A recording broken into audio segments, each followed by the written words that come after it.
devil in a red dress.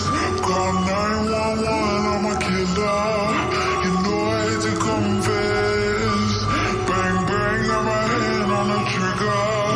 The devil in a red dress. Call 911, I'm a killer. You know I hate to confess. Bang, bang, got my hand. Call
Hello, hello, hello. All right, we're back.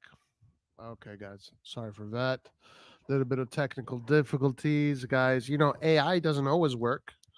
AI isn't always perfect. I don't know why you guys want to put all your eggs in the AI basket. AI will fuck up, guys. AI is actually not impermeable. Never trust Skynet. Never trust AI. AI will ruin your life. AI will take over. AI is not perfect. But anyway, guys, it is the eve. This week is the eve of the Serie A. The Serie A starts all over again. Season 22-23 is part of the history books now. And one more time, last time, congratulations to Napoli for having a fantastic season, kicking ass, destroying the competition. Now, this season, new season starts. We'll see who the winners will be. We're not going to do any predictions now. We're going to wait until the end of August to do the predictions. But today, we're going to look at some news and we're going to look at the starting lineups of the teams that are playing. So, Gazzetta dello Sport has already put together a bunch of starting lineups, and I want to go through that because it's kind of gives us an idea of what we're going to expect this year. Now, I'm going to say it right away, guys. No team in Serie A has done anything extraordinary. All right. It doesn't look like, unless someone under the radar came through that nobody knows about, but it doesn't look like nobody of exceptional talent has joined the Serie A this season. Rather, we had a lot of good players on their way out. Um, Onana was taken away. Tonali, of course, was taken away. Um, Kim, the best defender of the league, was taken away. And Brozovic, see ya, peace out. Dzeko, freaking, what's his name? Lukaku. A lot of players essentially that were pretty much, keeping the Serie A competitive. Well, not all of them, but a good number of them. Some of the youngsters too. Hoyland, the Atalanta attacker, very interesting player. Already, see ya. We are the EPL's and Saudi Arabia's shopping mall, guys. We are the bazaar. AC Milan is the bazaar, the summer bazaar. Not AC Milan, sorry. Serie A is the summer bazaar for the Saudi Arabians and for the EPL. But yeah, as I was going through all the teams, and we're going to do that together, guys. I don't see any needles being moved. That's why I'm calling this stream today. No needles have been moved. I know a lot of Milan fans think that we're going to win the World Cup this year with the team that we built, but unfortunately, a big reality check is about to smack you in the face really soon. Um, and as far as all the other teams, more or less the same. Roma, who right now I pick as the winners of the Serie A, have really strengthened their midfield with some very quality players, and they also have some good quantity players there too. Um, but some of these players injury prone, so have to see how long, if they can perform for the whole season. But aside from that, I don't see any teams in Italy doing anything spectacular this year. We shall see. What Italy will rely on is the new players coming up, the new Italian youngsters coming up, the new players that came up from the various primaveras, not just Italians, but from all over the world. I guess the new superstars. The new superstars are going to emerge this season. Um, Basically, the new shopping list for the EPL and the Saudi Arabian League next season is going to merge this season. So it's going to be interesting. But anyway, before we get into the predictions of the Serie A, let me say hi to chat. You know what? Let me say hi to chat. Let me say hi to chat. Let me say hi to chat. HB Lucas, the one and only. The Heartbreak Kid, what's up? Forza Milan, hyped. Love the show. Thank you for all the hours you dedicate to the show. No problem, Frank Orlando. Forza Milan. Forza Milan, Orlando Souza. Fazel, yo, what's up? Ciao, Aziz. Forza Milan. What's up, my brother Alexander? Ciao, Herbert. How you doing? How's it going? Hello, guys. Forza Milan, Ernesto. Vasil. Forza Milan. Do not forget to subscribe and smash that like button. Thank you, Milan family. Let's do it. Come on, let's go. If Pioli doesn't win Mrs. Bologna, hashtag Pioli out. If Pioli doesn't win 2 out of 2 matches against Inter, Pioli out. If Pioli doesn't get a quarterfinal of CL, Pioli out. If Milan doesn't make top 3, Pioli out. Damn, AJ. Damn. By the way, Forza Krunic, guys. Krunic wants to get the F out of Milan. Bruh, every single day there's a new report saying Krunic is begging the management to sell him. This guy wants to be out of Milanello. He's tired of being called a utility man. He's tired of being a shit on the whole year round. He is ready to move on to another team that is going to pay him more and is probably going to appreciate him more. So Krunic is begging to be sold. We'll see what happens with Krunic. If Krunic does get sold, by the way, Pioli does not want to sell Krunic because Krunic is the only dude that has remained who understands Pioli's system. He's the guy that has been playing in the Serie A for the past 4 years. He played Champions League football with Milan. He's grown with this Milan. So he's the only remaining player in the midfield that has experience with AC Milan midfield. So Pioli, of course, is saying, yo, please, let's not sell this guy. I know he's like in the bottom 50 midfielders in Serie A, but please let's not even sell. But no, he's like, Krunic is like, I want to get out of here. I want to go to Turkey. Turkey, that's where the new Serie A is. In Turkey. Forza top 4. Sorry, audio issues. No good. Thanks for watching. Ernesto, what's up? Thought you were shy all of a sudden. No. AI took over. AI just messing things around. Christian Pasmino, hola. Why is it gone soft, guys? Is the audio good? I think the audio is good, right? Like the video. Roy's broke. Like the video, guys. The more you like the video, the less broke I am. Roy, opinion about Pellegrino, the kid that we want. He is center back. Yeah, we're going to look into it. I don't know much about this player.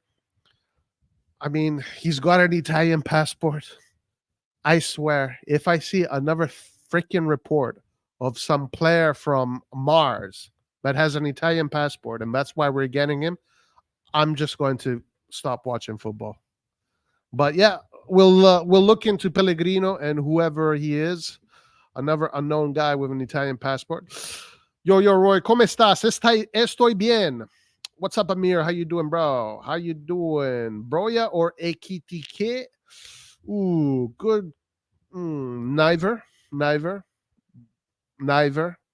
Why don't we get a badass like Taremi who doesn't need to fucking learn anything, who has already played in every single football field in Europe, who's already played the Champions League, who's already scores 1 million goals a season, 1 million assists a season? Why don't we get a guy that can actually give us numbers rather than more bets? So neither Broya, neither AKTK. Taremi. Lukaku. I want Lukaku, guys. Let's get Lukaku, guys. If we get Lukaku, I promise you guys I will buy the first, second, and third shirt with the Lukaku name. And I promise to you, that is a promise. And if there's a fourth shirt, we're going to have some kind of a raffle where the subscribers can win it. What do you mean no good players? Butt cheeks, bro. Butt cheeks. Amazing player, butt cheeks. Milan Club Albania is booming from Broya. Broya is a bet. Just another bet. Bets. As long as we bring in bets, we're just going to keep on being a team that is never going to strive for anything. So far, transfer market 6.5 in my opinion. If we get a strike event, it could go to 7.5. 6.5 is not very high. It's not very high. This team doesn't scare anyone in Serie A. Bottom line, Roy. True, Celestial Lion. True, true, true, true. The bazaar, guys. Serie A is the bazaar. The bazaar is here. The bazaar is here. The bazaar is the Serie A. Okay, let's get into it. Let's get into it. So first of all, let's look at this report here that claims that Al Fateh wants Origi, but Origi saying, "Bruh, I freaking live in Milano. Are you kidding me? I love Milano. I'm all about the fashion industry. I built my fashion company over here. I'm making 4 million. All I got to do is show up, pretend to run for 2 hours a day, and then pretend to kick a ball at the San Siro. 4 million easy. Get to live the life of a king. I got my fashion brand going on. Why do I want to go to Saudi Arabia?" He says. AC Milan striker Divock Origi is a target for Saudi Arabia side Al Fateh, and they're lining up a move. According to Football Insider, the Saudi side Al Fateh, who are managed by Slaven Bilic, want to sign Origi, having been made aware that he's not part of Milan's plans for the upcoming season.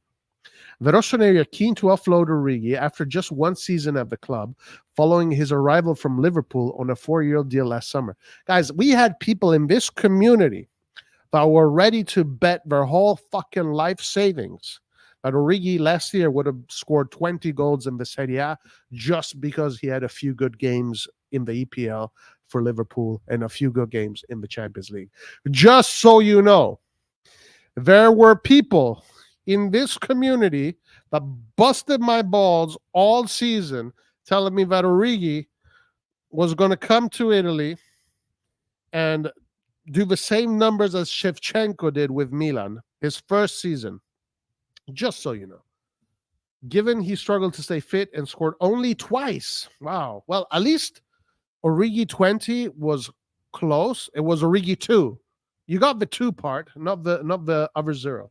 The 28-year-old was left out of the squad for Milan's preseason tour of the United States, which says a lot about where Pioli sees him in his plans. Yeah, listen, Origi didn't work out. I gave a lot of scrutiny to Maldini when we got Origi. I was like, why the hell are we getting Origi? This guy can't score even if you fucking, I don't know, have him play without a team, no goalie, double the size of the net. He still won't score any goals. So I don't want to hear that Roy is just being angry at this management because they fired Maldini and he doesn't want to give any credit to Furlani and Moncada. No, I gave a lot of scrutiny to Maldini because of the Origi signing and also the CDK signing. So let's not get that twisted. The 20-year-old was left out of the squad for Milan's preseason tour of the United States, blah, blah, blah. Crystal Palace and West Ham are keen, but El Fateh are hoping to convince a former Liverpool man to make the move to Saudi Arabia, where he will link up with compatriot Jason Denier. Well, I don't understand why he doesn't want to cut the umbilical cord. I mean, he's going to probably make more money in Saudi Arabia. I guess his fashion sense won't work too well in Saudi Arabia. Maybe that's what he's worried about. I don't know. But I'm seeing a trend, which is very unique to AC Milan. Players are content with just being on the fringes, showing up at training with a smile and making their money and not doing anything to show for it. We've had a lot of these kind of players in our locker room, and it looks like Origi wants to be the next one. That says good things about AC Milan, I guess. I guess it says good things about AC Milan. All right, let's move on. Let's talk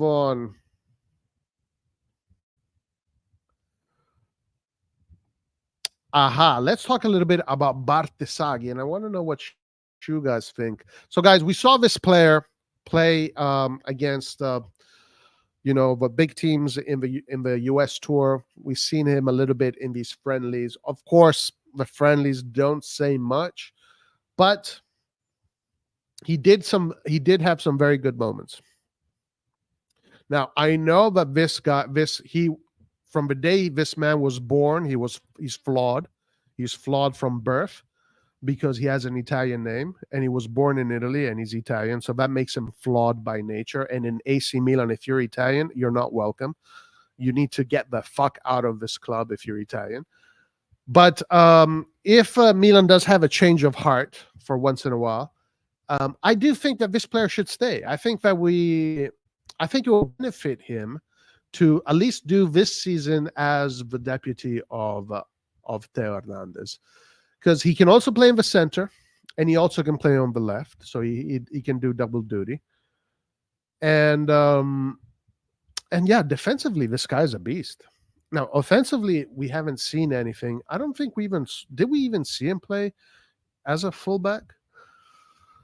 But defensively, what we saw, guys, was awesome. Was awesome.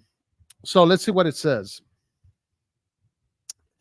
AC Milan News, right? How Bartesaghi has an imposing physique, good footwork, and great concentration, which are three important prerequisites for a player hoping to make the jump to play consistent first-team football. Except he's Italian, therefore all of those other things disqualify him. Even last year, Pioli called Bartesaghi, still 16 at the time, up for a training camp at Milanello. After a good season played under the guidance of Ignazio Abate, he climbed the hierarchies to now potentially be considered as the deputy left back. Ooh.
Okay, guys, my bad.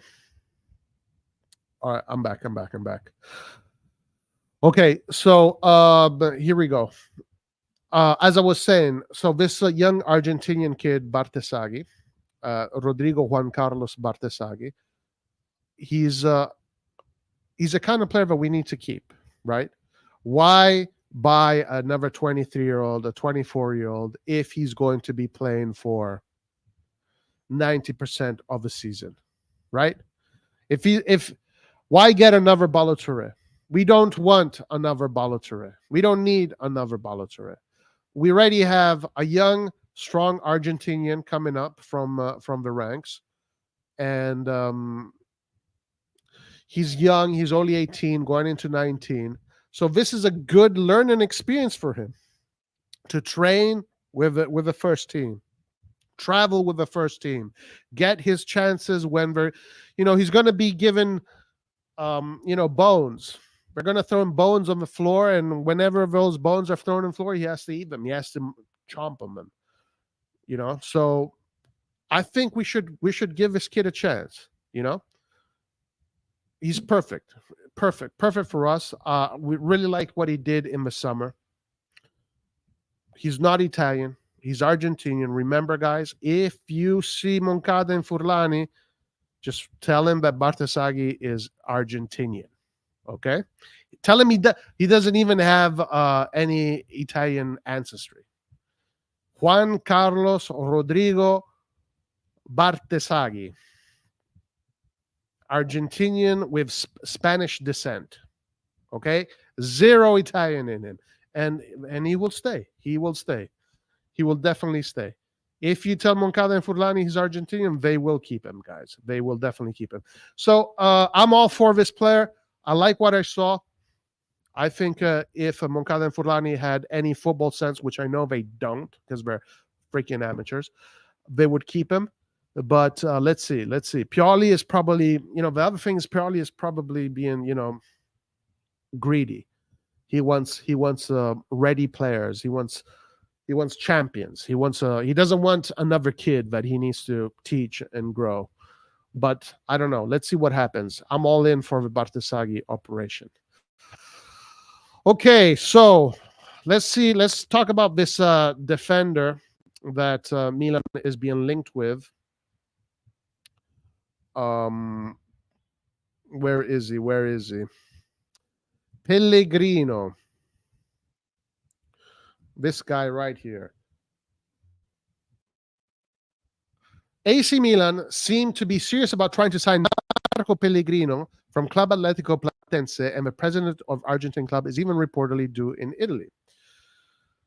It was first reported by Cesar Luis Merlo of TYC Sports on Tuesday that Milan are currently in talks with Argentine club Platense over the possible arrival of Pellegrino as their search for a center back continues. So why are we looking for a center back? We have Caldara, we have Kalulu, we have Tomori, we have Kjaer, we have Chow. Who is leaving? Is it for Caldara? Someone is leaving. According to the latest from Diario Ole in Argentina, talks between the two clubs are underway, and Platense president Sebastian Ordonez is due to catch a flight to Italy to close the agreement.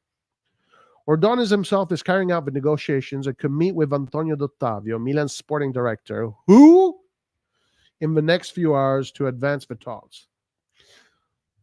Platense are looking to keep a percentage of future resale as part of a deal, while the RossonARI would pay around $5 million for the signing of the 21-year-old, which is equal to his release clause. The report claims that Pellegrino is regarded as one of the best young defenders in the Argentine league, and he will fight for a spot in the Paris 2024 Olympic Games, given the amount of U23 players needed. Okay. Due to the fact that he has Italian citizenship, yay! Pellegrino would not occupy a non-EU spot for Milan either. So far, he has made 17 appearances for Platense seniors team, scoring 1 goal. Okay. So what's his name? Marco Pellegrino. Let's check him out.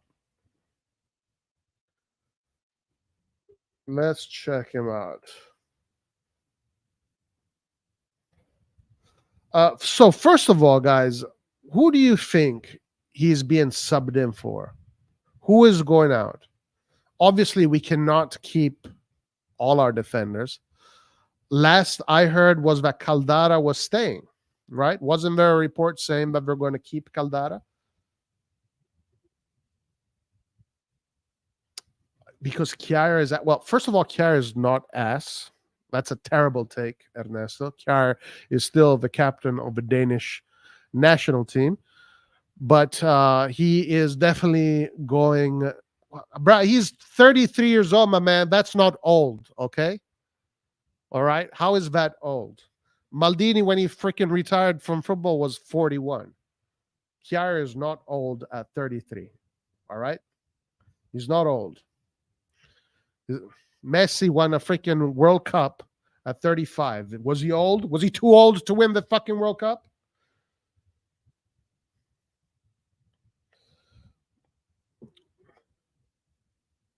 Okay, all right. So we got Ernesto has a Kjaer agenda. I see.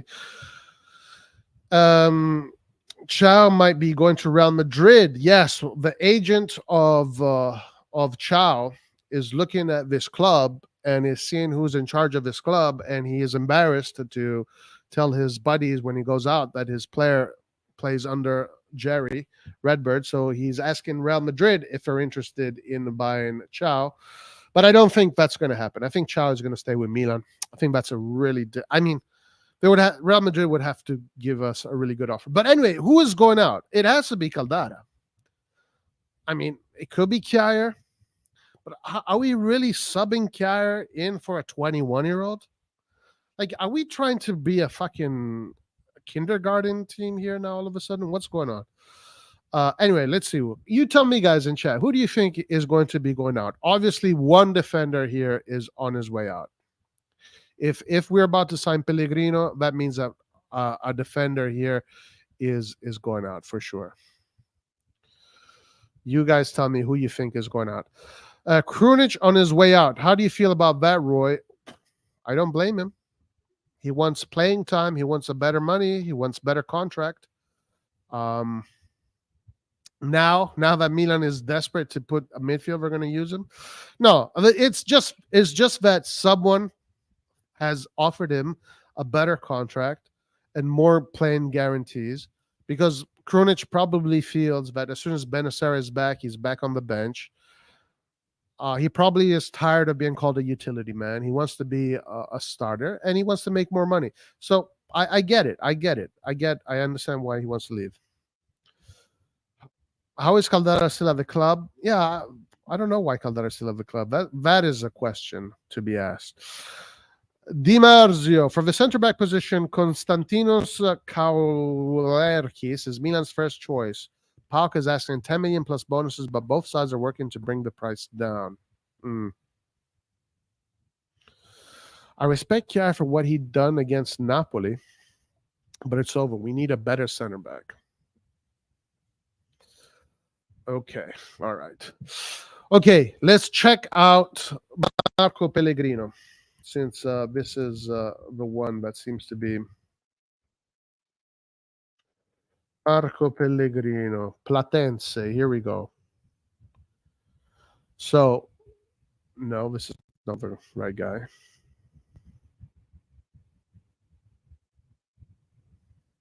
Argentinian, 21 years old, 6.60 defender, a player value 39,390.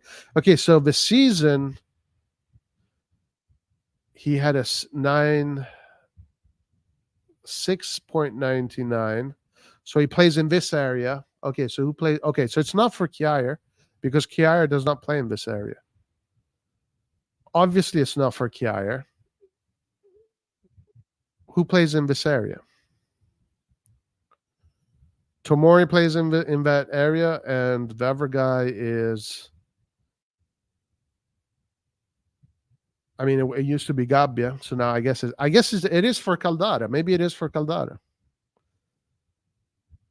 If I'm not mistaken, Caldara is left-footed. If I'm not mistaken.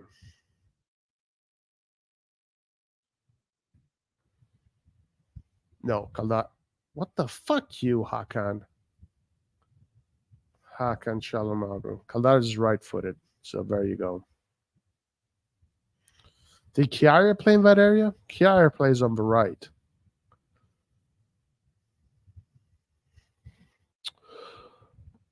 Ma, I don't know, guys. I don't understand this move. I don't get it. I don't know. Let's just see his stats and let's leave it at that. Does he have any fucking stats? Okay, let's see. Let's see. So he's played seven. Okay, all right. Okay, so far in the season, he's played 17 games, started 17, 90 minutes per game. So he plays every single game. He scored one goal, goal conversions. Blah. We don't care about his goals. We don't care about his assists. Accuracy per game, 64%. That's low as fuck. Own half, 76%. That's super low. Opposition half, that's the lowest I've ever seen in my whole life. 49%. Long balls, 34%. Chipped passes, 38%. Accuracy crosses, which he doesn't do many, 50%. These are really low stats. Jesus. Clean sheet, 7. Interception per game, 1.2. It's not bad, but it's not even that great. Tackles per game, 1.8. That's it. Successful dribbles, out of 0.4, 60%. Total duels, 156%. Ground duel. Man, what the fuck? Yo, do we need to go to Argentina to buy players that are... So, are you telling me that there's no player, like we don't have a Primavera player that can do better than this? There's no players in Italy that can. No, we have to go get a player in Argentina that has an Italian passport. And these are his stats.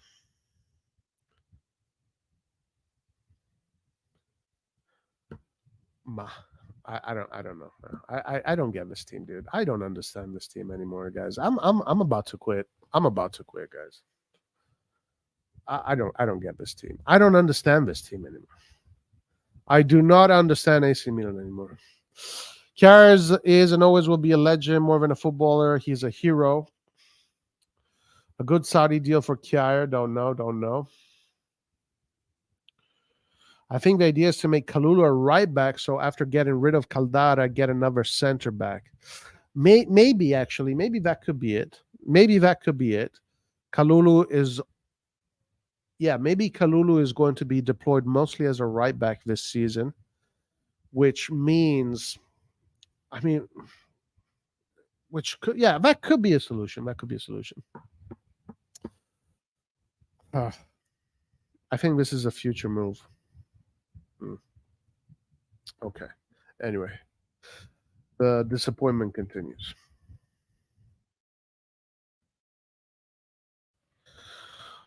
Okay. All right. So, what else is going on? Aha. This is the one, Di Marzio. Gianluca Di Marzio confirms that want to strengthen the defense department. And the first choice target is Konstantinos Kaladiakis of POAK. The initial request for the 19-year-old is 10 million plus bonuses. And the parties are working to lower that. If the management do not manage to close a deal for...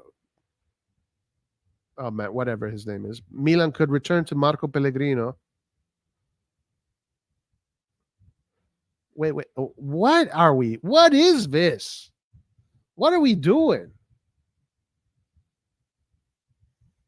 What is the... I don't know. Can someone freaking explain to me why we are trying to get a 21-year-old with stats that look terrible and a fucking 19-year-old from Greece that costs 10 million? Can someone explain this to me? Why are we spending money on the fucking... Mamma mia. I don't know. I don't know what to say anymore, guys. I think unless I see like top G moves, can we get at least one top G move this summer? Can we get at least one freaking top G move? Can we get one freaking player that is like a top notch superstar? At least one.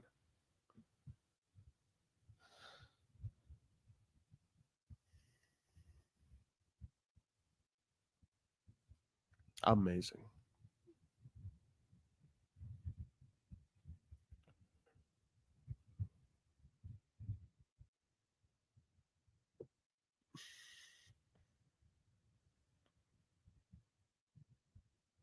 Amazing. Anyway, let's look at the formations. Let's look at the formations.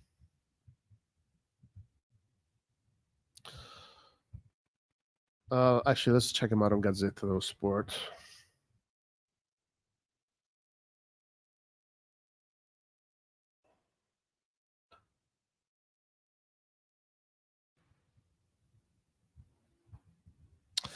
By the way, Samardzic, guys, did not end up joining Inter. Speaking of our rivals, Inter did a really good job in the market, but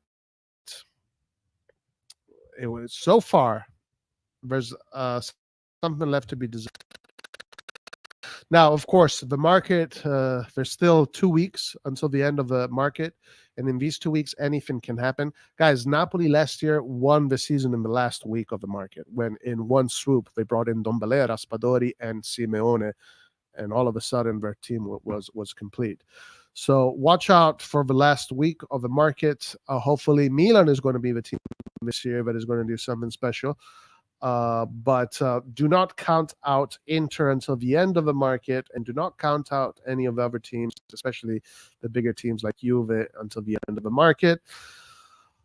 But anyway, Samardzic will not be going to Inter. I don't know why. I don't care why, to be honest with you. But whoever is managing that kid is a fucking moron. Keeping him in Udinese when he could have gone to Inter. All right. So this is what the formations are going to look like. Empoli and Verona. So let's look at these formations, guys. Now it's time to study our opponents. So both Empoli and Verona, nobody of interest in these teams. 4-2-3-1 from both of these teams. One of these guys is going to end up being a top player. I don't see Baldanzi. Is Baldanzi not available or what? So Baldanzi is not available. Maldini is not available.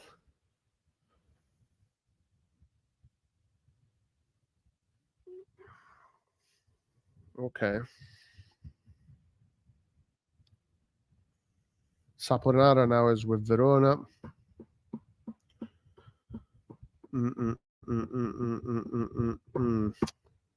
Napoli doesn't have a bad team. I think they're going to have a decent season. I don't know about Verona, guys. I don't know about Verona. Maybe this could be the year Verona ends up going down. Frosinone, Napoli. Mamma mia, look at that formation, guys. This formation can win a Champions League. Napoli still looks as good as ever. You can take away Kim, but still a really good formation. Elmas, Lobotka, Zelinski. Up top, Kvaratskhelia, Osimhen, Politano. Woo, woo, woo, woo, woo, woo. Calcio champagne. Calcio champagne. So Anguissa will be back in 10 days. Gaetano in 15. They do have Raspadori on the bench. They have Simeone on the bench. They have Mario Lui. They have Lozano, Demme. They need to get, I think this is one of the new players, Idiasak, Ostegard, Nathan. So we're going to see how Napoli does with these new players. They haven't really done anything yet.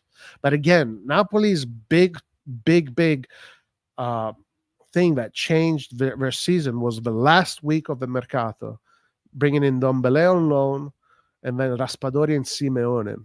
Those three operations there guaranteed Napoli to have depth and quality. And depth, meaning that Napoli became a team that started with 11 players, played a certain way, and as those players go out as those players get subbed out, the new players that come in still maintain a super high level of quality. So aside from Kim, it's still the same team. Let's see if these new players do anything special.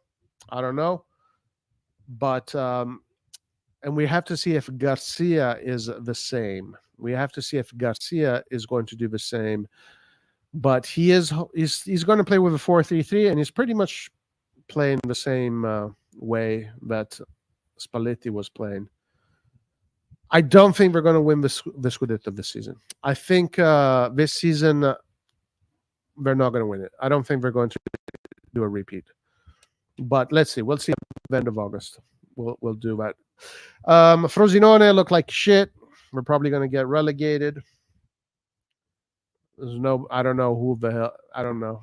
I don't think any of these players here they are interesting. That this Romagnoli, by the way, is not our former captain. Is not even the brother of our former captain. He's just another guy called Romagnoli. But yeah, Frosinone is going to be, for them, it's going to be a season of trying to, finish above 17th. Fiorentina. Ooh.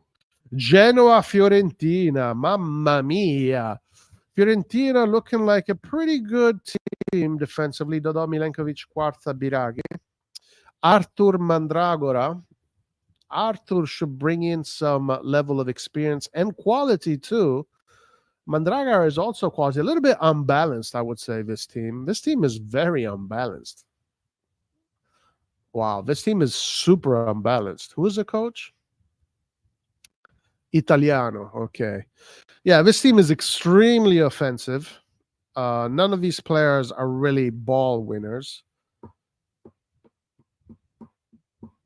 At least, great ball winners. Bonaventura as the cam, Gonzalez and Icone on the wings. Inzola, player that had a great season with Spezia last season, is their striker. So definitely firepower.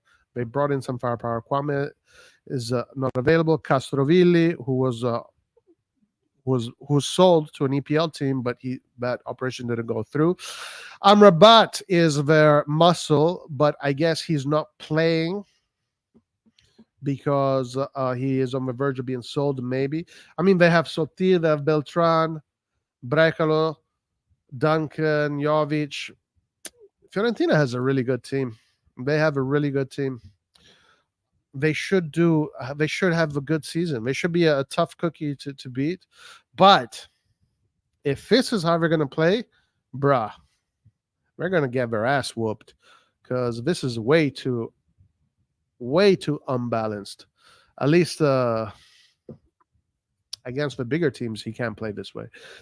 Now, Genoa, very interesting, guys. I'm going to call this one right now. Retegui. Retegol. Guys, rete in Italian means goal. You understand? This guy in his name has the word goal in Italian. Rete means goal. Ha fatto gol, rete del Milan. That's goal. This guy, guys, I'm calling it right now. He is going to be in the top 5 goal scorers of the Serie A. He might get to 20 goals. Retegui might get to 20 goals. Why is that? Because it is a smaller team. Smaller teams create less chances than bigger teams, but chances that smaller teams usually always filter towards 1 or 2 players. Rather, in a team like Fiorentina, you have a lot of players. You have Icone, Benaventura, Anzola, Gonzalez, even Mandragora. You even have Biraghi. So there's a much bigger distribution of creation. But in the smaller teams, the creation usually ends up going towards a smaller amount of players. Retegui for him, this is perfect. I'm calling it now, guys. Put your bets on, place your life savings on this, guys. You will become a billionaire. Retegui is going to get to 20, maybe 20, between 15 and 20 goals first season. And next season, guys, big team is going to come in and swoop him up. Either Saudi Arabia, EPL, or one of the big teams in Italy. His destiny has already been marked. It's already there. It's Milito 2.0. Milito 2.0. Aside from Retegui, Genoa, Vasquez, Thorsby, Martin, Bade, Dragusin. So it's a decent team, actually. And they do have our Gilardino, who's interesting. We're going to see how Gilardino develops as a coach. I think Genoa is going to be a team that is going to secure. They're going to secure their stay in the Serie A. They're not going to have too much trouble. I think. But even if they do end up going to Serie B, Retegui is still going to be one of the top scorers in Italy. Guys, remember, Roy said it first. Inter Monza.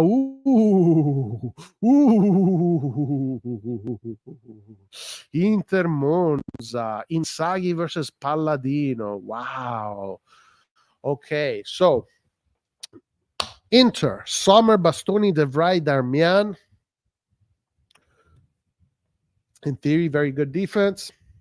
Di Marco, Mkhitaryan, Çalhanoğlu, Barella, Dumfries. Same midfield as last season. Who else do they have? So they have Asllani, guys. So Asllani, it was last year. It was Asllani's first year. It was Asllani's first year with Inter. So now, and Asllani was a player that already we saw when he was playing with Empoli. He was showing a lot of good things, and a lot of us were thinking, man, this kid is going to become good. So second year with Inter, I think can be a year where he finally, shows up.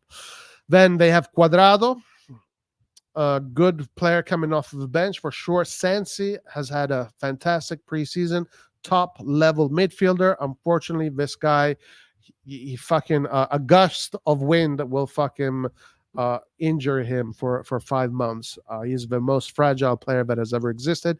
And of course, we have Frattesi starting off of the bench. Carlos Augusto, new player. Correa, decent coming from the bench, but had a poor season in Serie A. Then, of course, guys, a new signing, Arnautovic. Now, if Arnautovic becomes a top player with Inter and he scores a bunch of goals, really important goals, bruh, I want everybody to fucking apologize to Maldini. But anyway, I don't give a shit about Arnautovic. It is what it is. I don't care. But okay, Inter, competitive, very strong team. Definitely very strong team. Lautaro, definitely a top elite G. Thuram, guys, I swear to you guys, I am a better footballer than Thuram. Thuram obviously is more athletic. He can probably run faster, and he can run for longer than I can. But bruh, you put a ball on my feet and you put a ball on his feet, you'd think I'm the professional. I swear to you, I am at least 10 times better than Thuram as a football player. I saw this guy in the preseasons. I maintain my position. We dodged the bullet, not paying this guy $6 million a season. Inter's offense downgraded. You cannot say otherwise. Inter's offense has downgraded. This is a pure downgrade.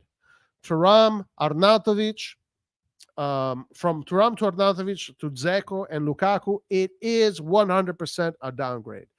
So Inter has arguably upgraded maybe the midfield with Quadrado being a wing back, Frattesi, Carlos Augusto, who I don't know very well, but everybody's telling me he's very good, and Aslani coming through. And I think we're going to get another player. Sansi is still there. The defense is still looking good. Sommer is a really good goalkeeper. He barely won the Bundesliga last year.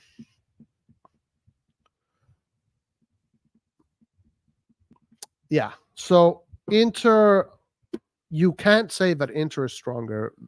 Aside from midfield, Inter has lost half a step.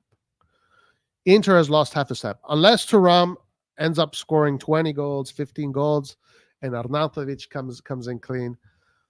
But you have to say today Inter lost a step, half a step. Monza, guys. This is Berlusconi's team, the former Milan president. Rest in peace. Grande, grande, grande presidente del calcio. The most winning president of all time, Silvio Berlusconi. Yes. Rest in peace to the man.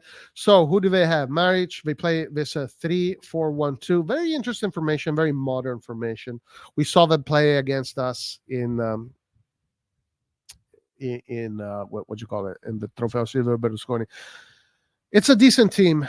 This is a team that should maybe they can even fight for the Conference League, but it's a team that will definitely stay in the Serie A. They have definitely achieved that Torino status, that Udinese status, that Sassuolo status. Basically, those teams just below the top 7. Now, this year, maybe they can even get in that top 7, but difficult because Fiorentina looks like a really strong team. And then all the other teams are, maybe this could be number 8. They could be 8th. Maybe this is the 8th best team of the league this season. Maybe. We'll see. But Pessina, great midfielder. Gagliardini, okay midfielder. Nothing special. So, I don't know. We'll see how Monza does. I think maybe 8th. Maybe they can finish 8th. We'll see how they do. We will see how we do. Roma Salernitana, guys. Roma, I'm calling it right now. Roma is winning the Scudetto, guys. I mean, this is my prediction today. We'll see at the end of August. But Roma right now, today, guys, are my favorites to win the Scudetto. Okay, today. Tomorrow it might change. Anyway. So who do they have? Mancini, Rui Patricio, Mancini, Smalling, Laurenti. They're playing with the usual 3-5-2. In midfield, Zalewski, Arar, Cristante, Bove, Christensen. And up top, Belotti, El Shaarawy. Not the strongest of formations, but this is essentially, maybe a big chunk of this is their B team. If this is their B team, their A team, is really good. So they have Indica, they have Spinazzola, Selic, Paredes, Renato Sanchez, Karsdorp, Solbakken, and then Dybala and Pellegrini are disqualified from last season. So basically, guys, this is their B team. It's not their B team, but this is more or less their B team. So if this is their B team is already pretty strong. You put their A team in there, I think, guys, they're going to fight for the Scudetto. Right now, for me, they are the winners of the Scudetto. As of now, if their midfielders stay healthy, I think they have the best midfield in Italy at this point. If they stay healthy, and they need to get another striker. If they can get a top-level striker, and then Abraham comes at the end of the year, imagine if they will have another top-level striker and Abraham plus Dybala, Arar, Renato Sanchez, Paredes, Cristante, Bove, Spinazzola. The defense is set. This is Mourinho's 3rd year. This is the team with the most continuity.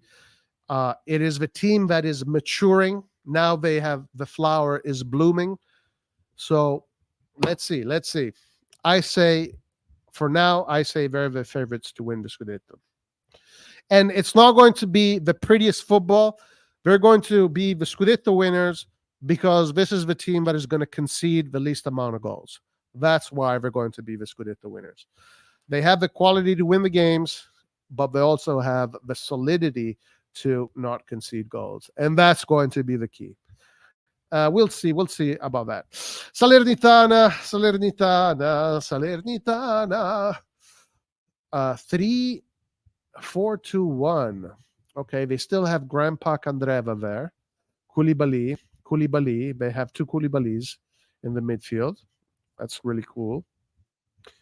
Ochoa. Oh yeah, we still have Ochoa. We should have gotten Ochoa last season. Salernitana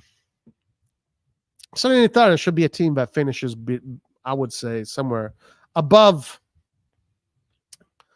I mean, maybe they can even get relegated. Maybe.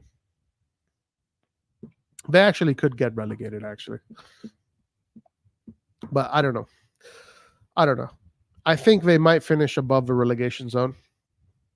But I think they could get relegated. Anyway, guys, remember, Roy said it first. Okay? That's the segment. That's what the segment is called. Roy said it first. And I'll get to chat in a second. Roy said it first. Retegui is going to be one of the top scorers of Serie A. He's going to be in the top five. And I still haven't made it. Still is not defined yet. We will make our final predictions at the end of August, at the last day of the Mercato. But as of today, Roma is one of my favorites to win the Scudetto. It's them or another team. So either they're going to finish first or second. And 1 year from now, guys, I want my credit. Okay? Because too many people are not giving me my credit for Napoli last year. And too many people are not giving me my credit for Milan the year before. The year before, when Inter won it, everybody and their mama knew that Inter was going to win that Scudetto, so I'm not going to take credit for that. But this time around, I want my credit. I do want my credit. All right, let's go to Sassuolo-Atalanta, guys. I'm very curious to see Sassuolo-Atalanta. Why? Because Atalanta, guys. Atalanta, mamma mia, Atalanta. What a team they put together this year, Atalanta. By the way, guys, I think if there's a player that we should be looking at as our Leao deputy, it should be this guy here, Llorente. Not Okafor, but this guy here. Llorente is a really good player. This here would have been a very good signing, very smart signing to put as deputy to Leao. I don't think he would like to be a deputy, but this kid here is very good. Llorente, Enrique Lopez, that's not bad. Bayrami as the cam. Berardi, guys. Berardi is being heavily linked to Juventus. Everybody hates Berardi because, first of all, because he's Italian, and everybody hates Italians. Italians don't know how to play football. Italians are overrated. They're overpriced. Italians are just the fucking worst shit that has ever happened on planet Earth is Italians. But Berardi in the last 3 years is by far the player that has provided the most assists in Serie A. By far, he's at 28. The second guy is Leao at 22. So imagine if we had the best assist man on the left, Leao, and the best assist man on the right, Berardi. But no, Berardi's Italian. And we don't want any fucking Italians. We don't want a guy that will fucking do double-digit assists every year. Oh, begin penalties. Yeah, fucking penalties. There's no assist in penalties. This man here is the number one assist man in Serie A these past 3 years, by far. This includes the new arrivals, Chukwueze, Okafor, Pulisic, and all your fucking favorite heroes. Yeah, counting also the seasons of Chukwueze in La Liga, the seasons of Okafor in the Austrian Bundesliga, and the seasons of Pulisic in England, and all the other new players, including Kostic from the Bundesliga. Every single new player that is in Italy right now was part of this table. Berardi was top of the table by far, number one. But no, we don't want to get Berardi because we don't want players that give us big numbers. We don't want Taremi. We don't want Berardi. No, we want fucking youngsters that don't know, that haven't fucking. Oh my God. Let me not go over it. Otherwise, we're gonna get banned. Anyway, So 4-2-3-1, good formation here. So sort of looking pretty strong, to be honest with you. I think they're gonna maintain their status quo. Pinamonti, good striker. He didn't have a great season last year, but honestly, I think Inter should have fucking kept. Bro, Inter had Casadei, who was a top G midfielder. They sold him. Bro, yo, guys, check this out. Inter had Casadei, who could potentially be the best midfielder in Europe based on what we've seen in the past with the U20 World Cups, right? The U20 World Cups, usually we've seen that the best players of the U20 World Cups are like super elite names. Aguero, Pogba, Lionel Messi, Casadei this year. So who knows what Casadei can make. But they sold Casadei just so they could loan Lukaku. And now they're not even getting Lukaku. But these guys lost potentially the best upcoming midfielder in Europe for the fucking Lukaku operation that completely took a 180 on them. Bruh, what a mess. What a mess there. What a mess of an operation there. But Peter Monti was an Inter player. I don't know why the fuck he isn't playing in Inter, but whatever. But this is the team that I'm the most curious about. Lookman, great season last year. Zapata, top G.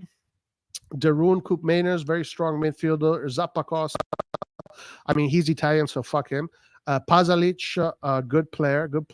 Scalvini, fuck him, he's Italian. Jim City, decent. Kolasanic, don't know him. Carnesecchi, Italian, disgusting. So aside from the disgusting Italian players that they have, this is a pretty solid team. And also they have a decent bench. Ocoli, Italian, disgusting. Bonafani, don't know him. Ruggeri, decent, but he's Italian. They still have Touré. Scamacca, Muriel, Cambiaghi. Scamacca is Italian, so he sucks. So aside from all the Italian players they have, which makes them a totally shit team, this is actually a really good formation. I think they could potentially fight for top four. I think Atalanta, this formation, can potentially fight for top four. A lot of these players are maturing right now into a really good age. Gasperini is a top G coach. I would not be surprised if Atalanta fights for top four. But for sure, they're going to stay in the European zones, for sure. One would think.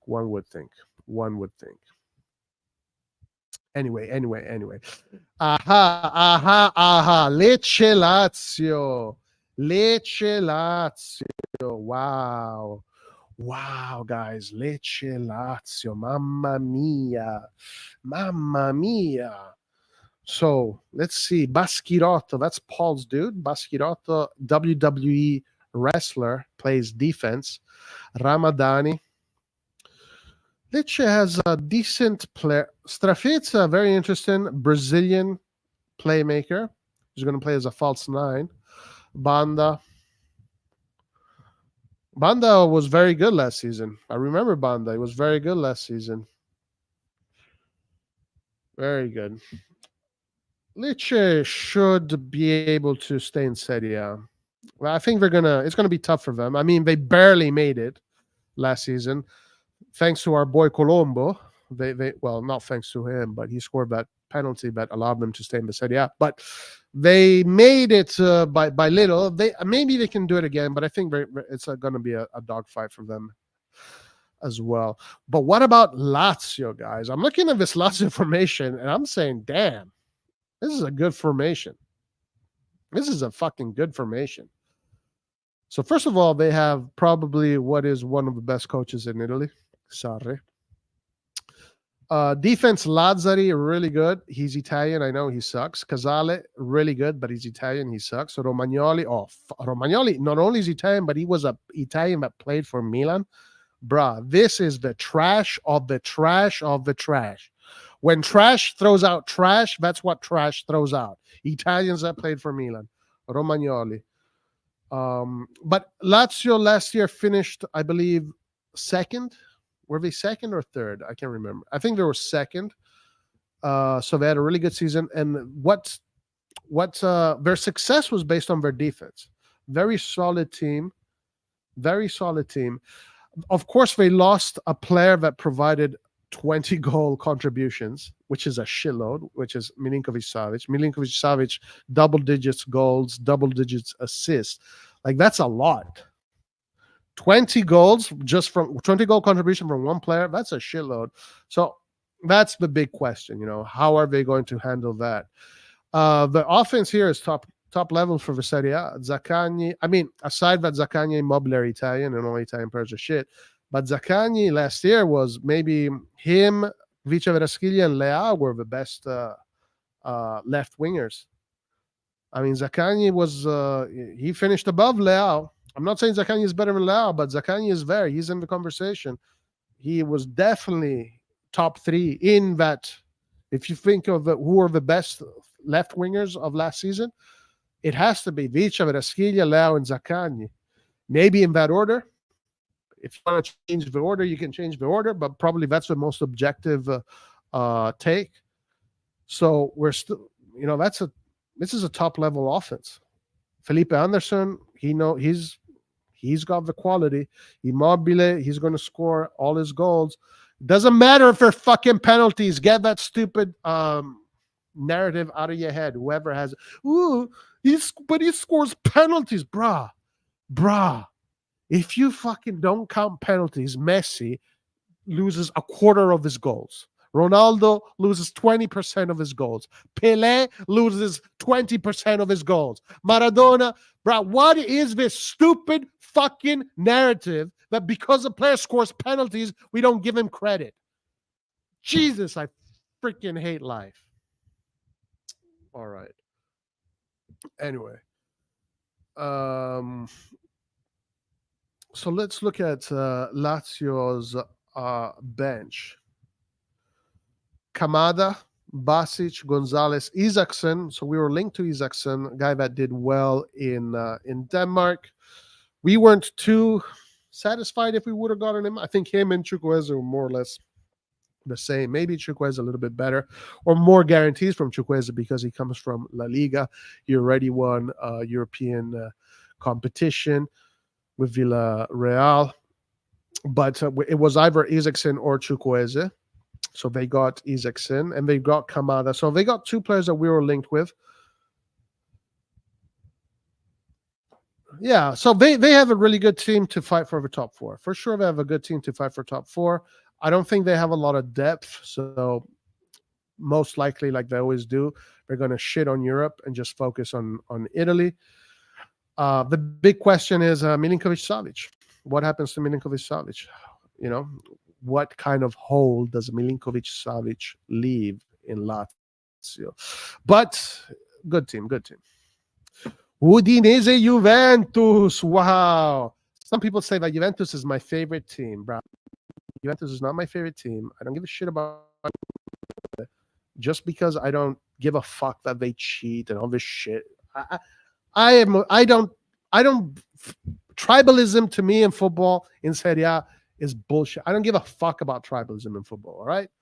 I look at every team. I like to look at them objectively, see what they have, what they can do, because that's what's fun to me, brah. That's what's fun to me.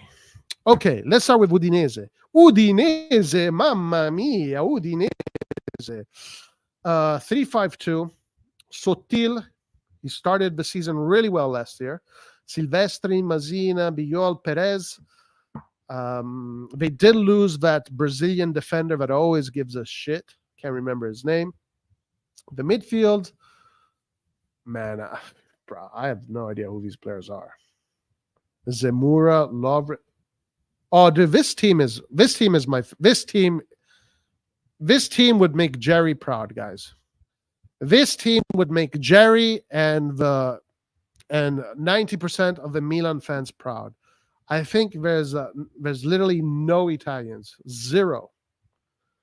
Silvestri is Silvestri. Yeah, that's it. One Italian, guys. Oh, Mazina, is Mazina Italian? I don't even know. But I don't know this team too well. I'm not very familiar with these players. Okay, Wallace, Beto, Falvin, of course. I know those guys. Oh, Pafundi, this kid here is top notch. 16-year-old, 16-year-old, top notch guy.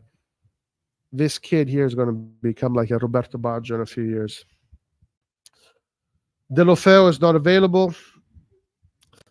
I don't know what to say about Udinese, guys. Unfortunately, I'm not too familiar with a lot of these players. I know a lot of them are probably from last year, but I don't know. Udinese is a team I just don't give a shit about. They're always, it's like this useless team that exists in Italy, and I still don't understand what is the purpose of Udinese. Like, why do you exist, Udinese? Why do you play for? Why does Udine have a football team? Like, what is the purpose of this team? The purpose of this team is to finish between seventh, any spot between the seventh spot and the 17th and the 16th spot. It's like, what the fuck? Man, this team has been in Serie A forever. As long as I can remember, Udinese has always been in Serie A.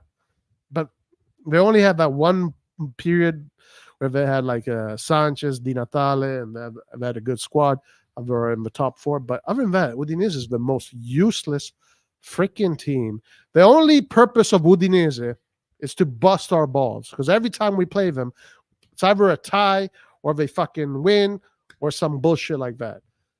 I don't understand the purpose of Udinese, but it's going to be same shit as always.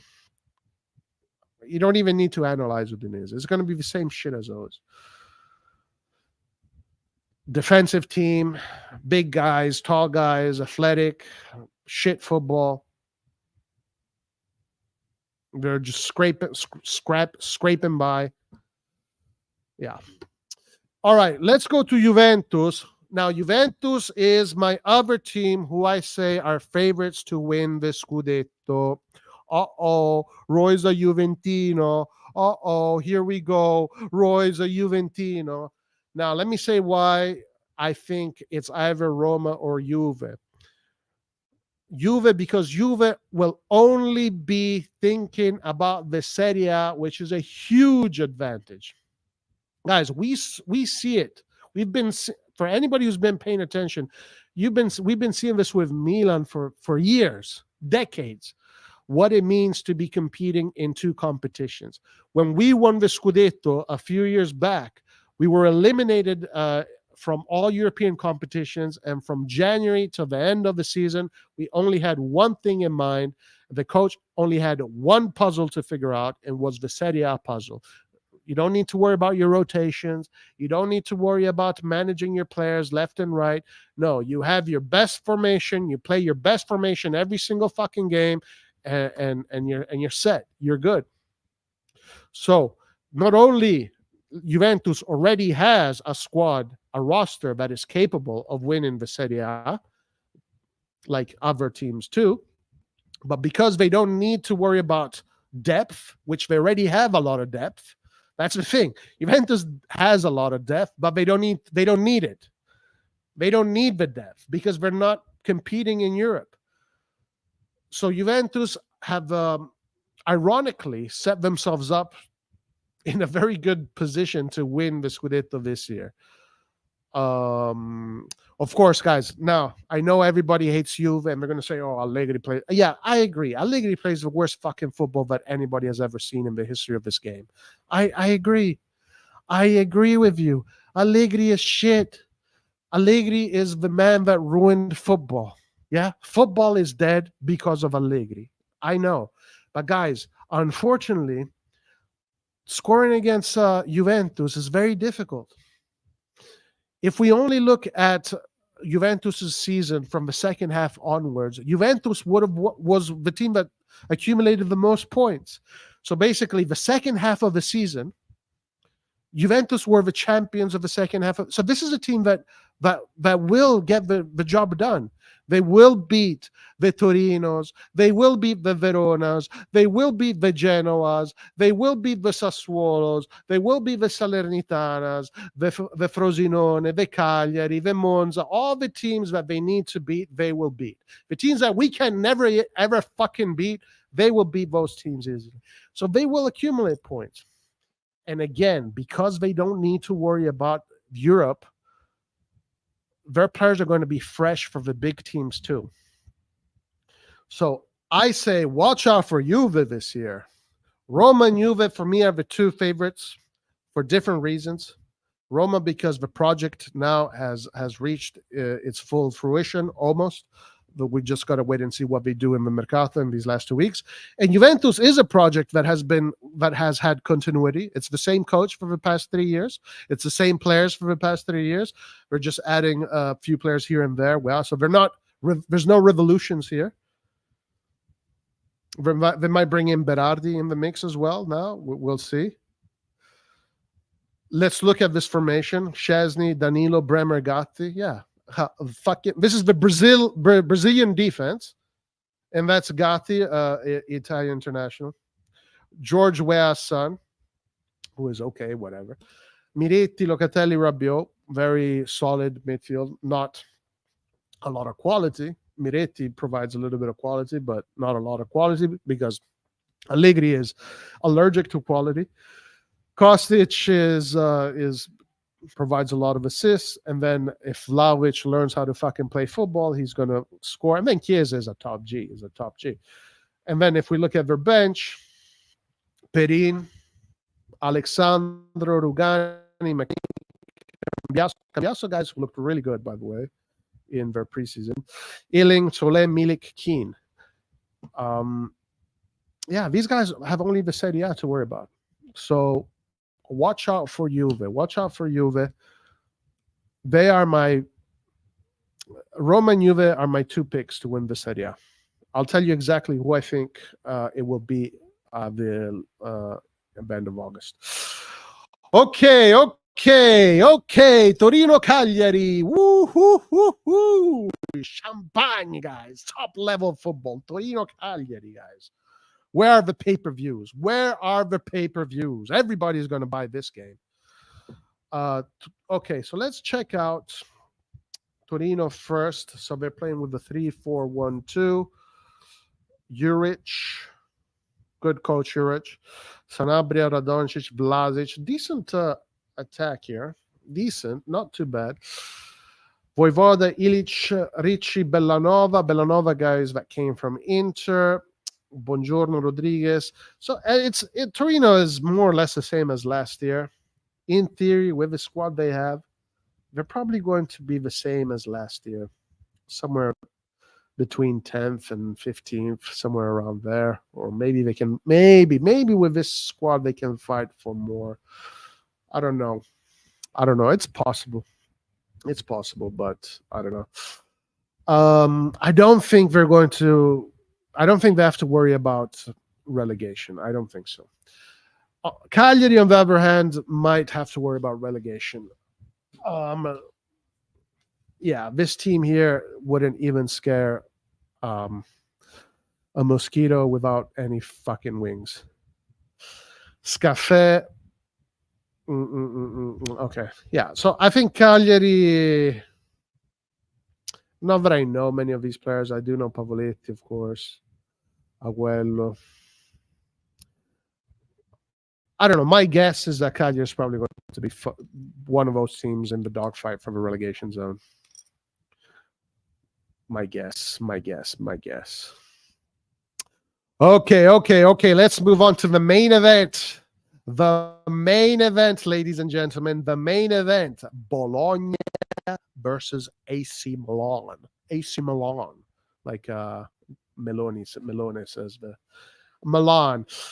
Let's start with Bologna and let's finish with Milan. All right, so right away, Bologna has lost their best player, Arnautovic. So that should make them weaker. If I look at this formation, Ortolini, Ferguson, Doya, Zirkse. Man, I don't even know these players, bro. I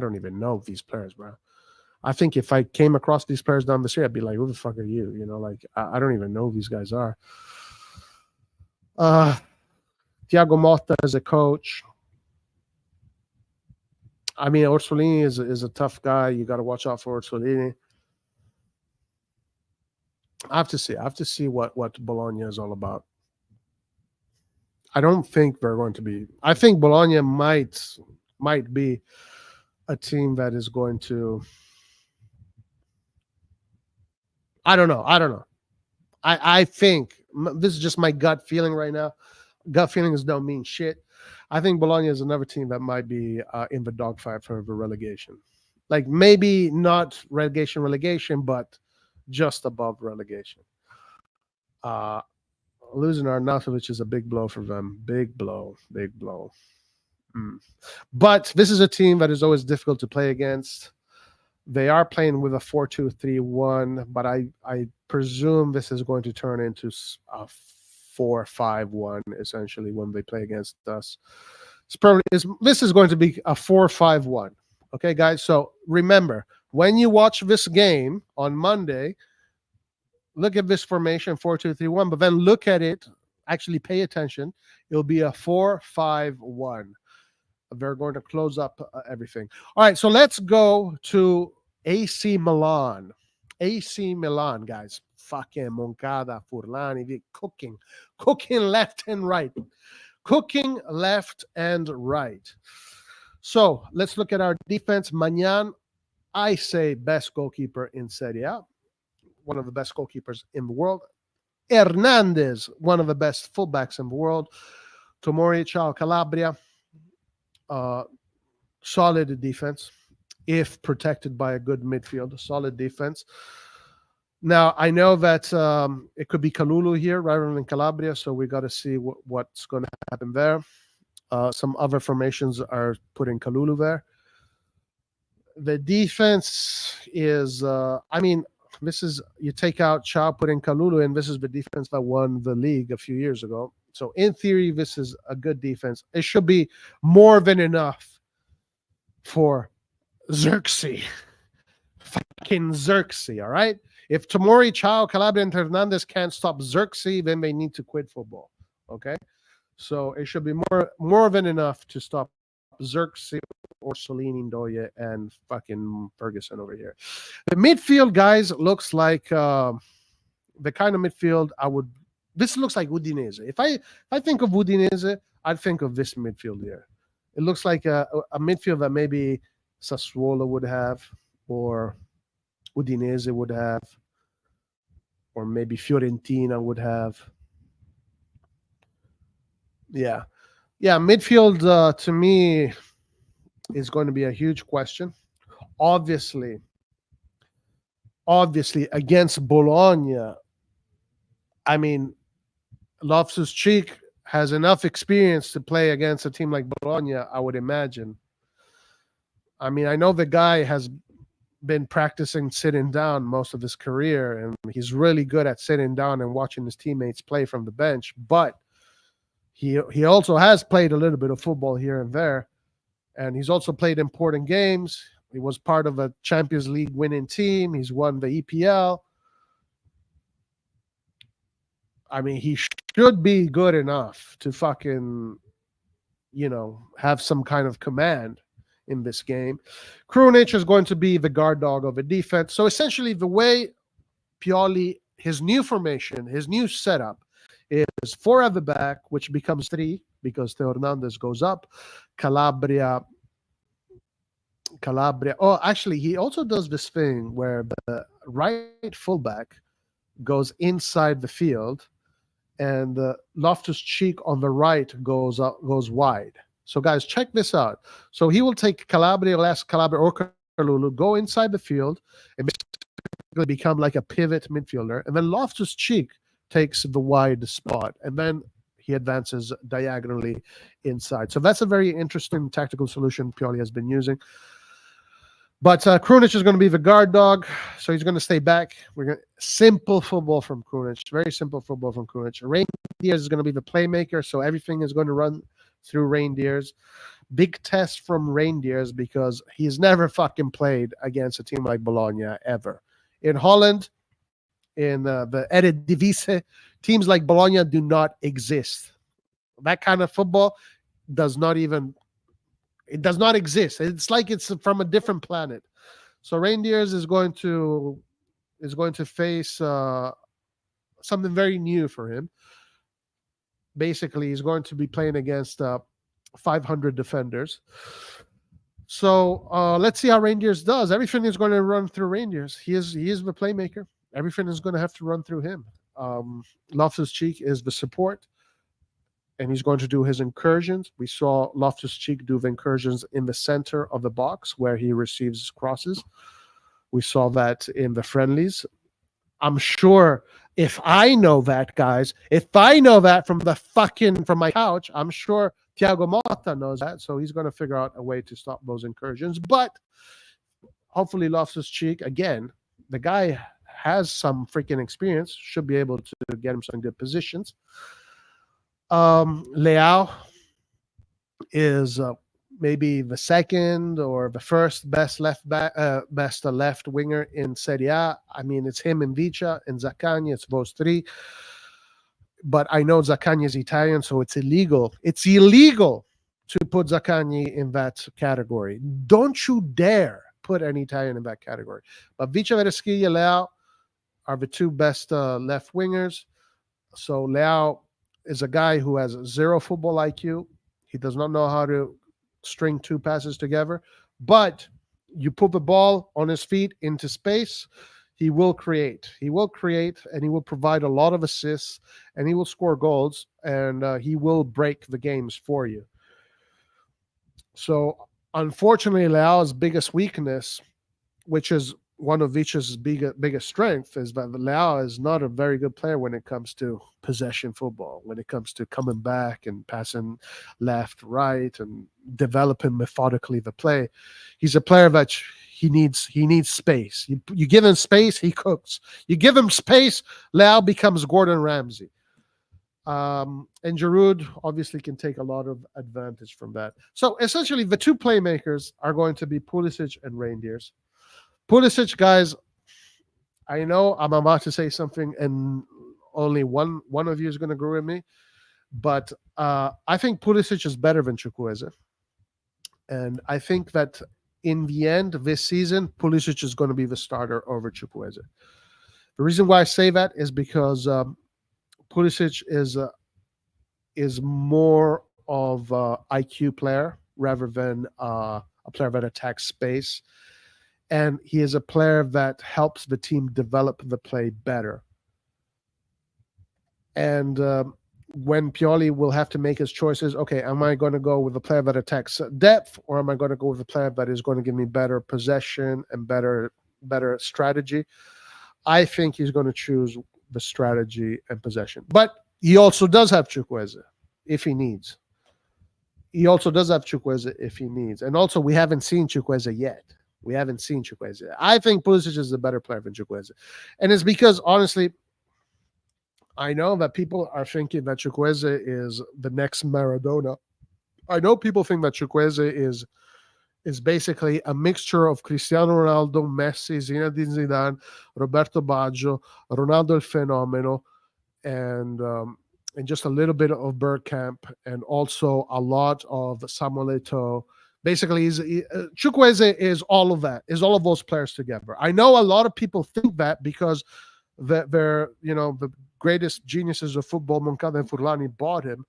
But in my opinion, Chukwueze is a good player, and he will provide depth to the team, and he will provide good solutions. But I don't think he's that much better than Brahim Diaz in the end. I think him and Brahim Diaz are more or less the same. Brahim Diaz, what he does is from the middle, but what Chukwueze does is from the right. So I think we didn't really change much.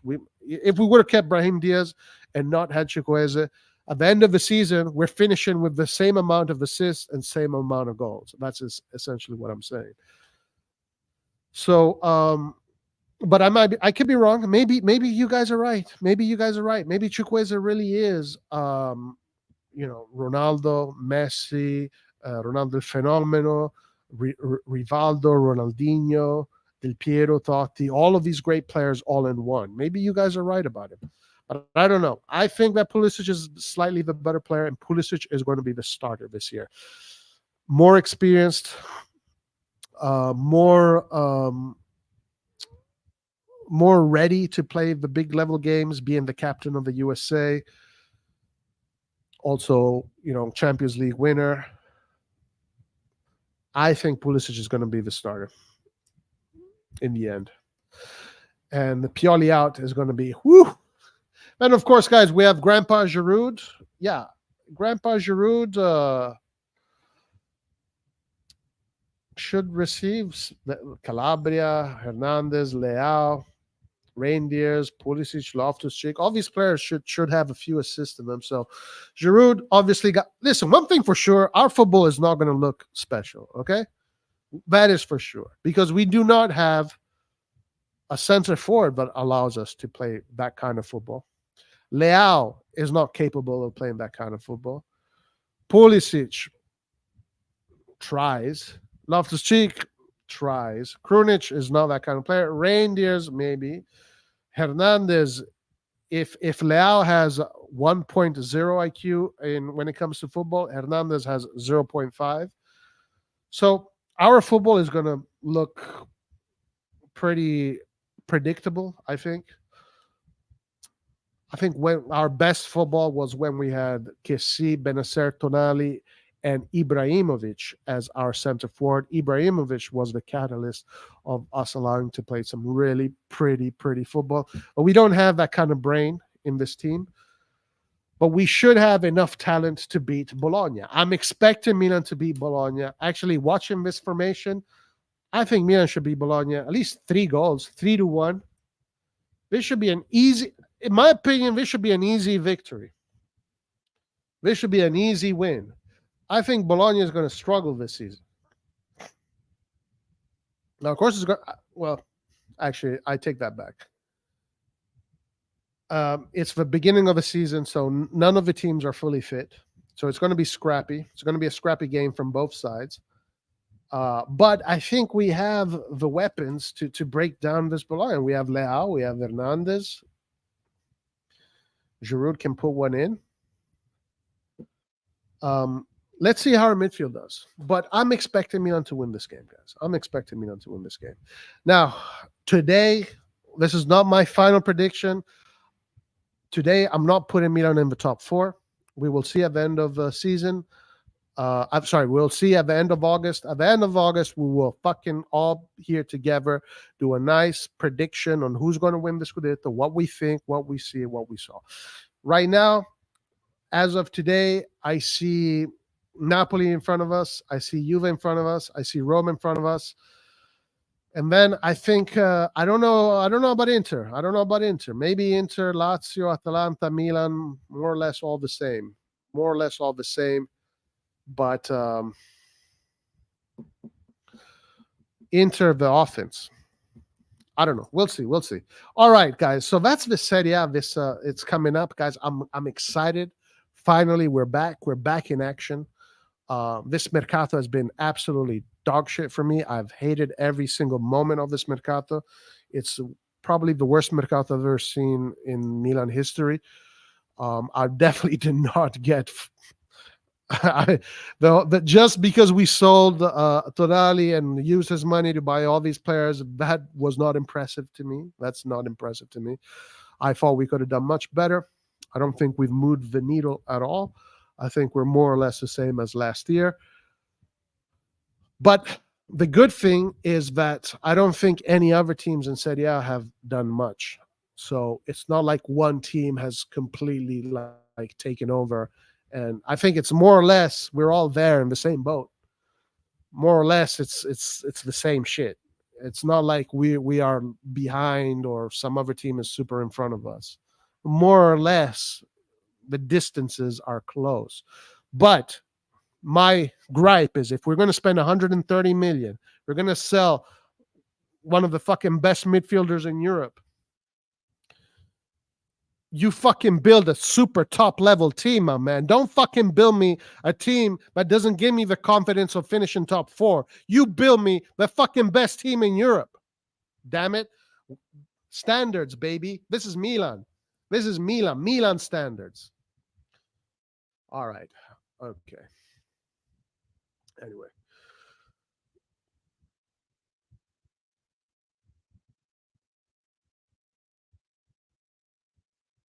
All right, let's go to chat, guys. Let's go to chat.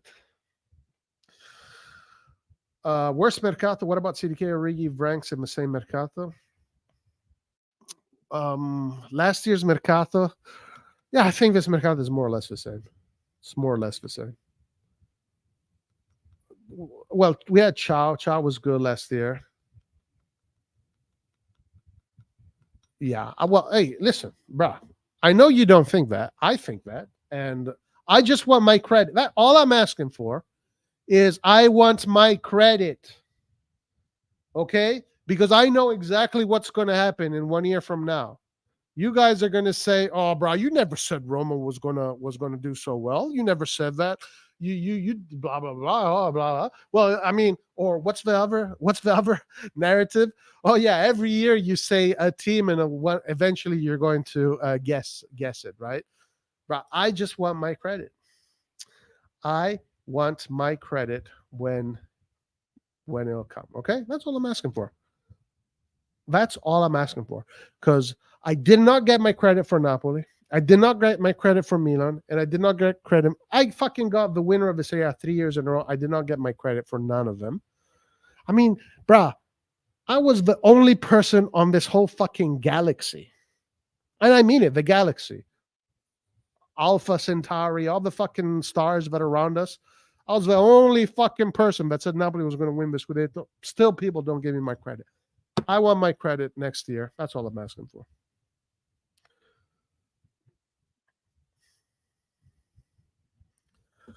Pulisic didn't play much last season. Was a Villarreal guy a bench player too?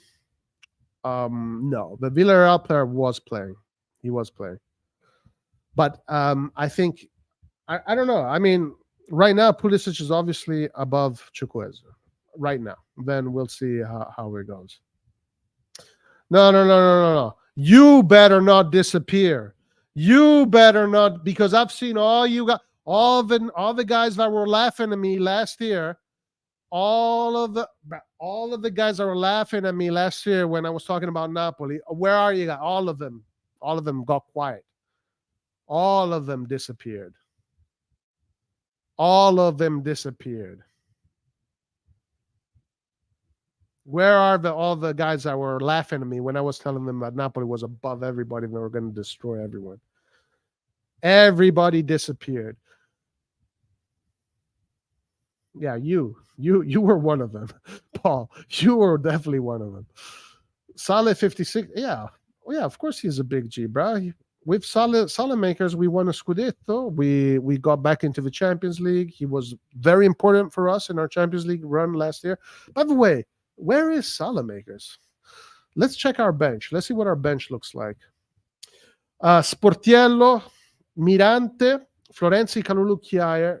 Okay, so this is a really good bench when it comes to the defense. Yeah, like when it comes to the defense, I gotta say, Ciao, Tomori, Calabria, Ciao, Tomori, Hernandez, Florenzi, Kalulu, Kjaer. I think this is a good defense there. Then Caldara, Balotelli, no, I don't consider. Pobega, Ali, no. Salamakers, yes, but he's not. He's Salamakers has become Italian. Salamakers, guys, è diventato Salamanchino, è diventato italiano, so we don't consider him anymore. Chukwueze, Romero, Okafor, Origi, Colombo. Unfortunately, none of these players would scare a fucking mosquito without any wings, but it is what it is. Musa will be disqualified. There is a possibility that Pulisic, that Chukwueze might play over Pulisic, and Kalulu might play over Chow, it says here. Benacer is still out 3 months. But no, our players need to show us who they are because they haven't shown anybody who they are yet, okay? Okafor does not scare anybody. If you're scared of Okafor, it's because you're fucking scared of your own shadow. Romero, Chukwueze, Reindeers, none of the new players scare anybody. They need to earn their respect, okay? They need to earn their respect. Let's see if they can do that their first season. The other problem with us is this. this is a very objective take, is that it takes time to develop the right chemistry for a midfield and for a system to work. So we will have to be patient with this AC Milan. And this is the beauty of it. This is why I find this so ironic. Because I am the one that is probably talking the most shit about AC Milan in the preseason. But then during the season, the tables will completely turn. I'll be the one reminding you guys, hey, you guys, we got to be patient with these guys. You can't build the midfield in a few months. It takes a season sometimes. It takes more. While you guys will be saying Pioli out, oh my God, this guy sucks. Oh my God, I'll be the guy. The tables will completely turn. Then I'll be the one that's saying, yo, chill out. This was not going to be the season that we're going to win the Champions League, yo. By the way, guys, I dreamt last night that we're winning the Champions League. I dreamt that we're winning the Champions League, guys. I had a dream I think it was last night or 2 nights ago, that we're winning the 8th Champions, and it felt real. It felt real. On penalties. We won it on penalty shootout. It was a penalty shootout, and it was against Man City. We won the Champions League in a penalty shootout against Man City. I think I dreamt that last night.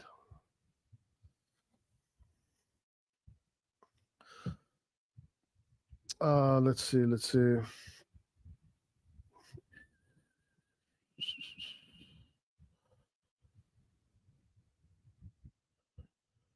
Don't get what you read about formation for granted. It's only Wednesday. Well, we're not saying this is the definitive formation. This is the probabile formazioni. It's in the title.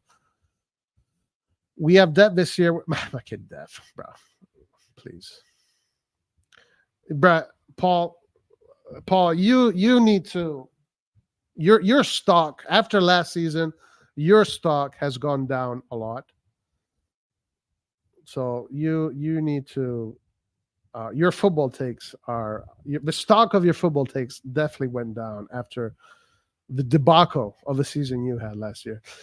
By such a strong opinion, you're gambling your credibility. Yeah, bruh, I'm not gambling anything, my man. I'm not gambling anything.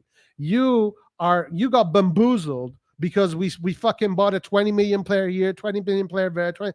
What are you fucking bruh? Who the fuck is Reindeers? Who the fuck is Musa? Who the fuck are these players we got? They're nobodies. These are people that need to fucking show their worth. They're nobodies, my man. Let's say comfortable top 4 in semis again. So what?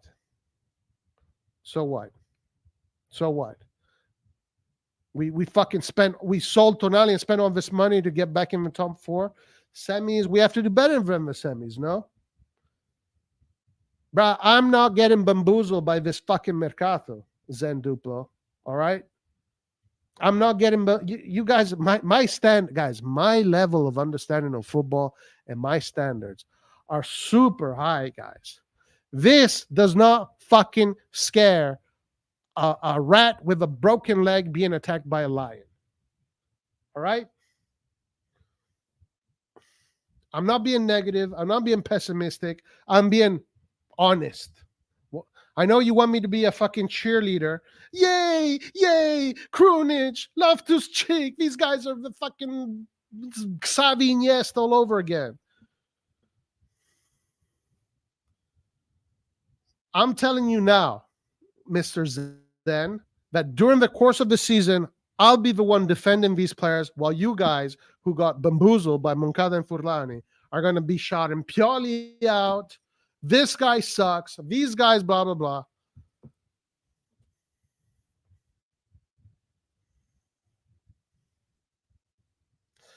I would like to see Origi play striker with this new system. He used to the 4-3-3. Maybe. Hey, listen. If I'm okay with giving Origi another chance, bro. I'm okay. It could go any way, really, with what they're building. Let's hope it will go for us. Personally, I'm struggling to be 100% sure it will be shit. Bruh, I mean, shit is if we don't finish in Europe. But I'm not. Krunic is on his way out too, and honestly, that makes me a bit nervous. Completely new midfield, shake my head. True, very well said, Paul. Bravo, you get credit for that. You focus. I'm not focused on negatives. Or here we go. Give it a rest. I don't know what you're talking about, Roy. We're winning the UCL. I dreamt that we're winning the UCL, but I don't know. Well, that probably doesn't mean shit. Roy, you're more optimistic about Roma than Roma fans. I haven't seen any Roma because, bruh, listen to me, Wizzo. 90% of Roma fans don't know what the fuck they're even looking at. They don't know. Nobody knows. Like, the majority of people just don't understand how a team is built. They I don't know. Whatever. Did Origi score the winning pen? No. In my dream, it was Donadoni. A good team, but 7. This is not going to happen. I don't know what you're talking about. Right to green to merchant gets so we win. I see a pattern here. Welcome to the 8th other side, or the anti-Italian side. No, never. Roy, what do you think about? I don't see any links. Roy, what do you think about Kalulu playing RCDM? It's an option.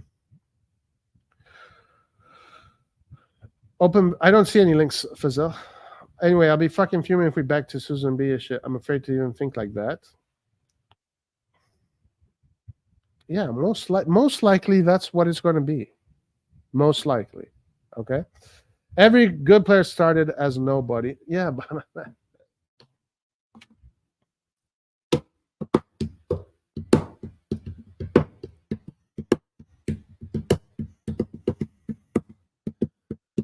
we will rock you. For them to show they need to play first. So, bruh, I'm telling you, I'll be the most paid out of everybody. I'm already telling you guys, I'll be the most patient one out of everybody here because I'm the one here that seems to know, the only one here to seems to understand that these guys are nobodies and that they need to prove themselves. And in order to do that, it's going to take time. Now, I'm saying they can become somebodies, but today they're nobodies. We got a bunch of nobodies. In time, they can prove themselves to be somebodies. I'm telling you right now, I'll be the most patient one here.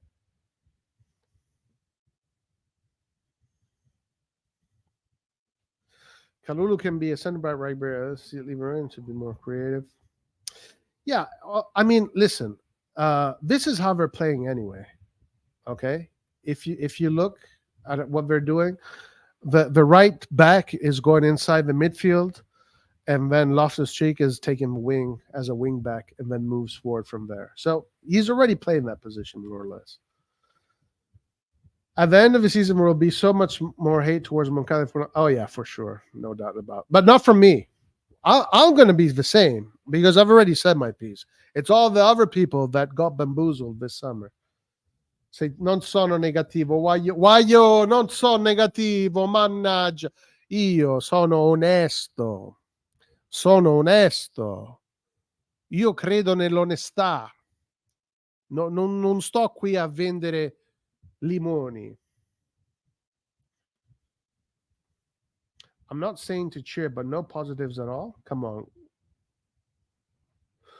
Positives. All right, let's look for some positives. All right, let's make Zuplo happy. Positives. All right, positives. Magnan is a positive thing, right? Because he's the best in the world, maybe top 2. The bench, what is positive here? The bench of the defense looks positive to me. Florenzi, Kalulu, Chiara, that's pretty strong. Positive to me is that Bologna should be an easy team to beat, so we should be winning this game. Positive thing is that Leao is still in Milan, and he doesn't play great football, but he can win a game by himself. Positive is that we still have Hernandez. Even though we need another striker, it is positive that Giroud is still in the team. If we get another striker, Giroud is good depth. Giroud has been very important for us. As far as the new players, it's hard for me to say positive because we should have done much better in the mercato. We should have done much better.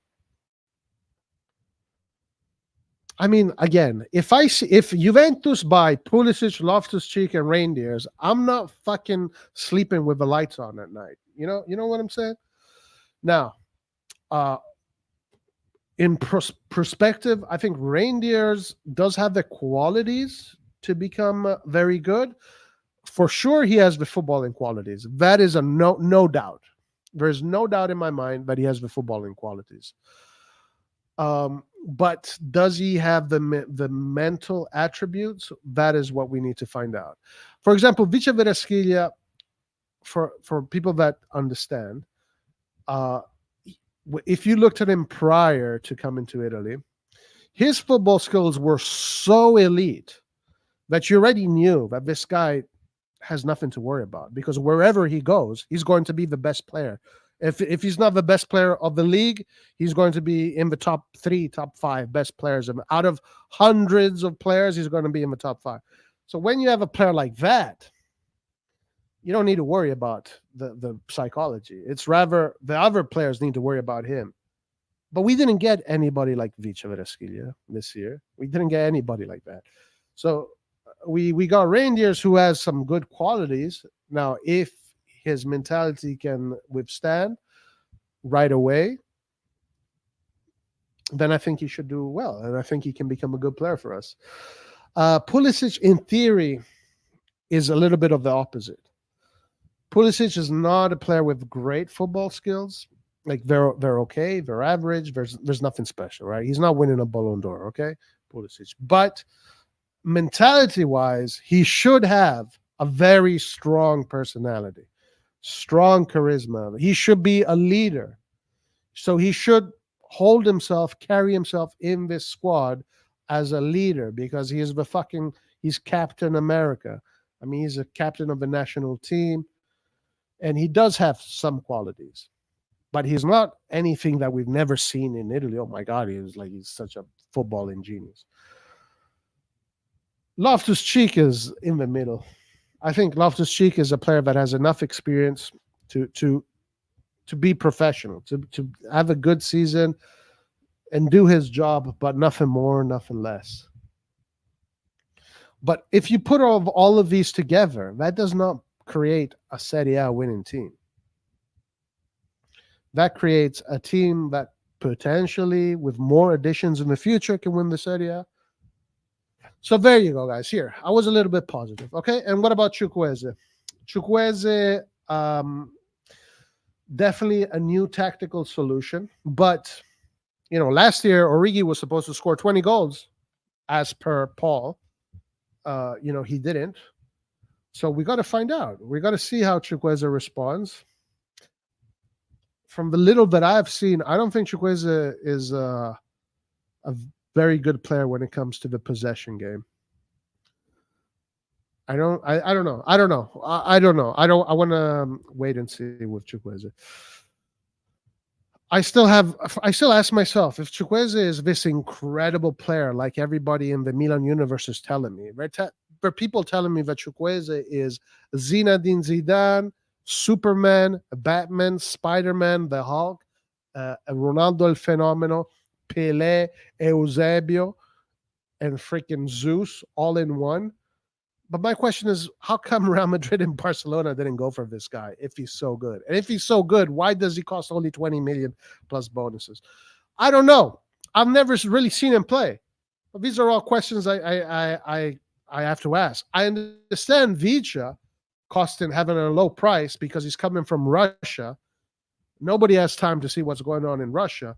But Chukwueze even fucking scored a super goal against Real Madrid. Why isn't Real Madrid fucking knocking on their door? Give me Chukwueze right away, because the Milan universe is saying that this guy is the best thing since electricity was discovered, since fire, since man was able to harness fire. That's how great Chukwueze is. This is what the Milan universe is telling me. So I'm asking myself, how come Barcelona and Real Madrid did not break the bank to get this player? These are just questions I have. As far as Romero, he's an 18-year-old. The world is on his feet. The sky is the limit. Romero can become the next Dybala, maybe, or he can become a total flop. Okafor, very young, also. The sky's the limit. Already has decent experience, but it's going to be difficult for him because he's going to be playing second fiddle to Leao. He's pretty much going to do what Balo Torre did. Sit on the bench a lot. How is he going to deal with that? I don't know. We'll see. Maybe Okafor turns out to be the better striker and Okafor takes Giroud's spot. Maybe. I think that as long as Pioli is winning with this formation, he's going to keep this formation. But as soon as he starts losing or conceding goals or whatever, he's going to start to change formation and experiment and find what's better. For now, if we look at the preseason, this is what he's been working on. With Krunic, the guard dog, Loftus-Cheek that goes wide, Calabria goes in, then Loftus-Cheek goes diagonally in for the incursions. Pulisic playmakes from the right. Giroud does his center forward target man. Leao attacks space. Hernandez attacks depth wide and inside. Reindeer's the playmaker in the midfield. Tomori, Chow, and Calabria essentially the wall at the back. Magnan playmaker so we know how he's playing. This is what he has so far. As long as this works, this is what he will keep. But as soon as he's going to start losing, conceding, he's going to start to change things.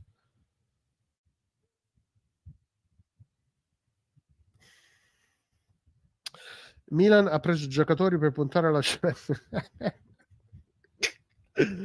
Lord have mercy. Roy, high expectations match with the kind of owners you have at the club. Let's not live under a rock here. Okay, but so what am I supposed to be? Happy because we have owners with low expectations?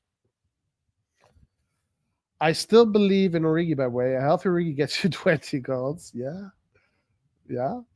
I'm watching YouTube. Raw fans are saying they're not going to get even in the top 6. Yeah. But I don't know. Yeah. I've watched Juve fans channel. They're saying Milan is a good team to watch. Yeah. Okay. Listen. Okay. Let me make you guys understand something. All right. Ernesto and Itun. All right. Let me make you guys understand something. The fans are not supposed to be worried about the teams. Yeah. When I say this team doesn't scare anybody, I'm not saying this team doesn't scare the Juve fans or the Roma fans. This team does not scare Allegri. This team does not scare Mourinho. This team does not scare Sarri. This team does not scare Garcia.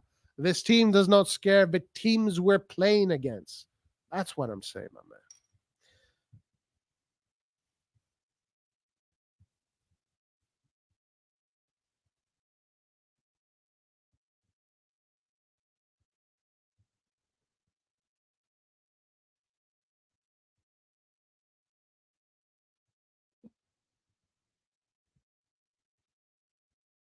It's too late to go back now, Roy. I don't know what you're talking about. Well, anti-Italian. Yeah, I told you I'm anti. I already said I hate Italian players. They need to all go. Last season, Origi was playing off position. I don't know why Pioli starting, but if he plays striker, he's going to cook. Okay. He played striker last season as well. Fuck Man City. That's a wet dream for sure. He's secret. Now I'm a Roma fan. Watch the Milan Cremonese game and see where was Origi played. Origi in Cremonese was played as a striker, as a center forward against Cremonese. And Rebic was the second striker. He was literally played his position, center forward. And he could not score against, total garbage against Cremonese. Rebic as well. Calabria CDM, maybe. Seriously, Milan is a big part of my life. I'm not super happy, but I'm hoping you're just totally wrong. Okay.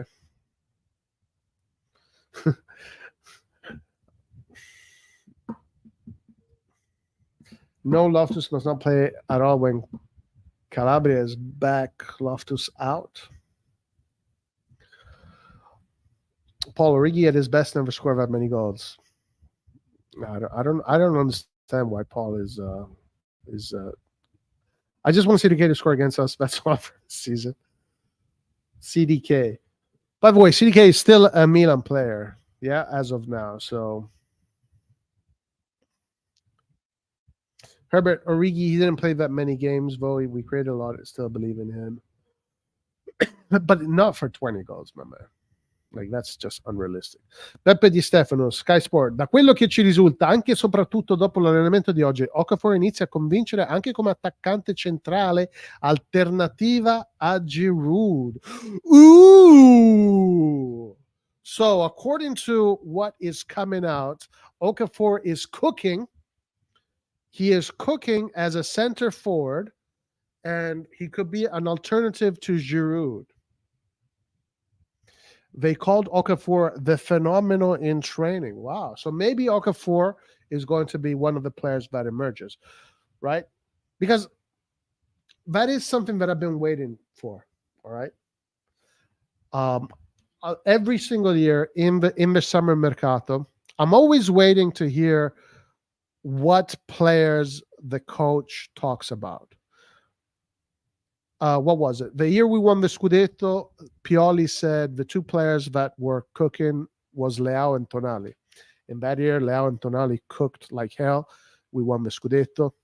Last year, he was speaking about Benacer, and Benacer last year had a huge improvement. So maybe it is Okafor. Maybe it is Okafor that is going to make this big jump, right? He's not talking about Chukwueze. Did not talk about any of the players so far. I'm waiting. I was hoping to hear, Chukwueze is super good, blah, blah, but we haven't heard that. He said that Musa is very aggressive. He said that Loftus-Cheek is physicality and whatever, and Reindeer's has got a good brain, but he hasn't said anybody is a top-level player. Yeah, we haven't heard that. Now, Pioli didn't say this, but it could be an interesting thing. Who knows? We'll see. Roy, they called. Okay. Thanks for some positive. We just exchanged a top midfielder for better depth in the middle. Yeah, maybe. Ma basta con sti limoni. Tu ami i limoni. Tu ami i limoni. Paul vuole solo limoni nella sua squadra. Chukwueze's numbers are basically Berardi's. What the fuck are you talking about, bruh? Bruh, I just spoke about a fucking oh my god. Maybe you weren't here, but a list came out of all the best assist men in the Serie A of these past 3 years, including the players that just arrived. So Chukwueze's numbers in Villarreal. Chukwueze wasn't even in the top 20, my man. He's not even in the top 20 of Serie A when it comes to assists. Berardi was number 1 by far. Number 2 was Leao. Okafor was even in that list. Okafor was something like 10th or something. Chukwueze wasn't even in the top 20. Paul, you need to get your football takes straight, brah. Tu devi fare lezioni da me, perché sennò rimani un ciuccio per sempre. No one says everything you're talking about. Yeah, come on, my man. Please, Ituno. I've been hearing some of Chukwueze, the next layout, Chukwueze, this and that. Roy, with Pioli will be okay, meaning that we will finish top 4. The squad is good enough and strong enough to finish in the CL places. Well, but there are other teams too that are strong enough to finish in the top 4. It's not so definitive that we're finishing in top 4. Don't underestimate Lazio. Don't underestimate Roma. Don't underestimate Atalanta. Don't underestimate Juve, Inter. There's only 4 spots, and there's 7 teams that are very well capable of finishing in the top 4. Last year, we didn't finish in the top 4. Now, yeah, we can fight for it, but I don't put it for granted this year. I'm not going to put it for granted this year. No way. Origi redemption, mission 20 goals in sight. I think we're trying to address biggest issues we had last season with minimal damage. Also, are not still underway for agreement where we can't just spend more than we should. No, you can spend as much as you want, as long as in 3 years you can recoup that money, because the financial fair play is based on its cycles. I think it's a 3-year cycle or a 5-year cycle. So if I want to spend 300 million, it's fine. I can spend 300 million, but by the end of the financial fair play cycle, it all needs to come back into play. Right? What do you think of Gabri Vega? He is linked with Napoli. I don't know this player too well. Gabri Vega.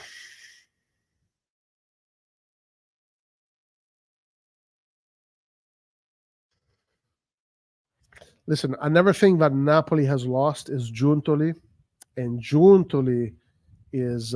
By the way, guys, one of the greatest arm wrestling events is about to happen in a few days.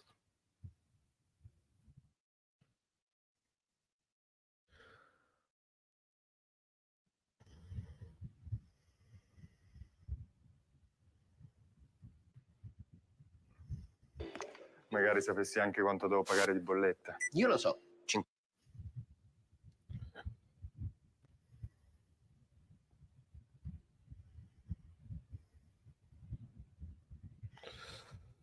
Give Chukwueze a chance to stop disregarding. He's not the best in the hall. He's not the best in the hall, and Milan only have a few good players before he comes.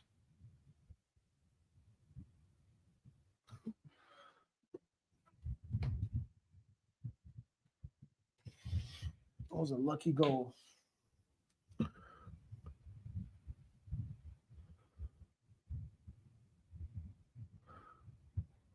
Okay, decent control.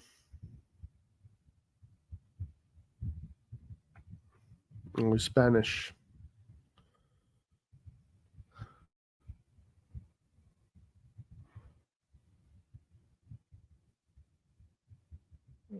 Is this guy so what is he? He's Vicha Zelinski?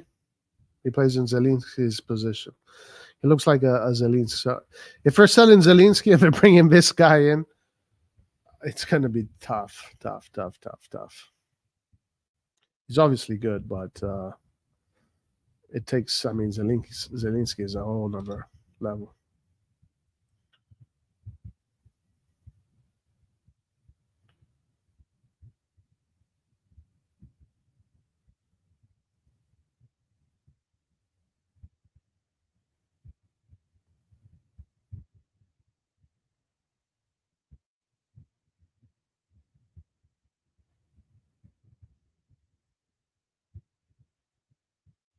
Yeah, I mean, if the rumors are true that they're selling Zelinski and they're going to bring in this guy, I mean, I think they're going to become weaker.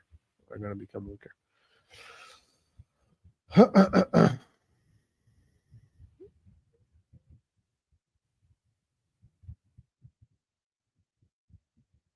If they keep Zelinski and have this guy in the team as well, then Napoli's going to be fucking super strong.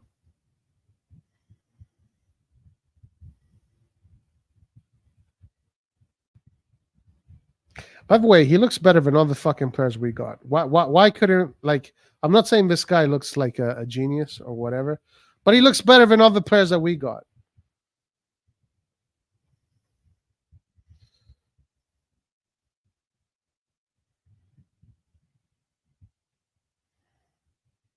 What was this guy? Did this guy have Italian ancestry? Like, what was the problem with this guy?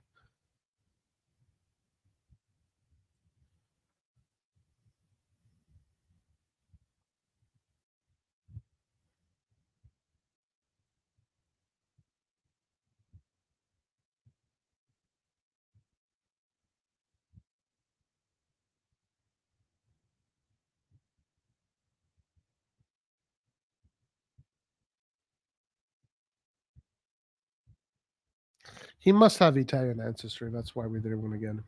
But again, I'm not saying he's like a top elite whatever, but he looks better than what we got.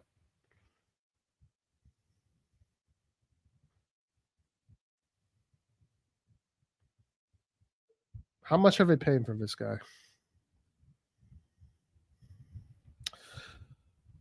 Roy's logic. Chuck scores a brace on Madrid, and that's why isn't Madrid going for him? Because Madrid is stacked. Oh my God, that is brah. Mamma mia. Okay.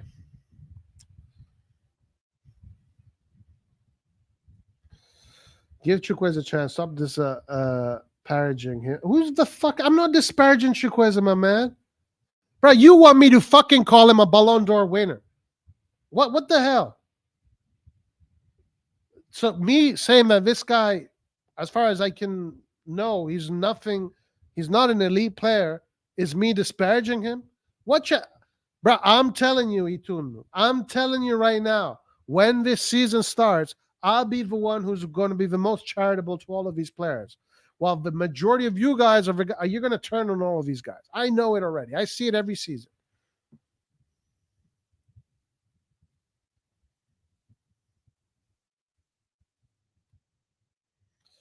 Hot take. Daniel Maldini will have more than 20.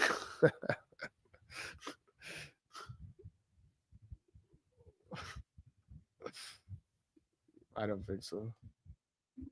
Roy, why didn't Madrid go after Mike? Well, because they have Courtois. Why didn't they let Theo? Why did they let Theo go? When they got Theo was young. He was a youngster. And why didn't they go after your beloved Sandrino? Ma go, brah. Just shove. Ma non ma stai zitto. Ma statene zitto un po'. Bruh, this fucking Paul saying that Sandro was going to be a total flop in the EPL, blah, blah. Bruh, first game, man of the match, scores a goal, involved in 3 goals. Bruh, Paul, please, dude. Don't get me fucking going, man. Don't get me going, bro. All the top teams had already. This is such a bullshit narrative. So listen. So what happened to Dembele? Barcelona sold Dembele. So why didn't they get Chukwueze if they knew they were going to sell Dembele? Just fucking say it with me. They weren't interested in him because they didn't think he's that good or the level they want. They're looking for players that are a higher level. Why can't you be honest and say that? Be honest and say that. Why are you so adamant to be honest? They didn't go for him because Real Madrid for Arda Güler is better. Can you say that? Do you have ability to say that? Barcelona didn't go for him because they think that whoever is going to replace Dembele, they already have other players who think is better. Why can't you say that? Why can't anybody say that? No, but because Moncada and Furlani bought Chukwueze, all of a sudden is the best player in the world. No, Roy, CDK is Atalanta. He made his medical. No, okay, but he's still on loan, my man. He's on loan. He's on loan. Berardi is going to score and assist more than Chuk, the merch reject. For sure he is. That's a given. But listen, 100% sure Berardi is going to have double the numbers of Chukwueze this season. That's a given.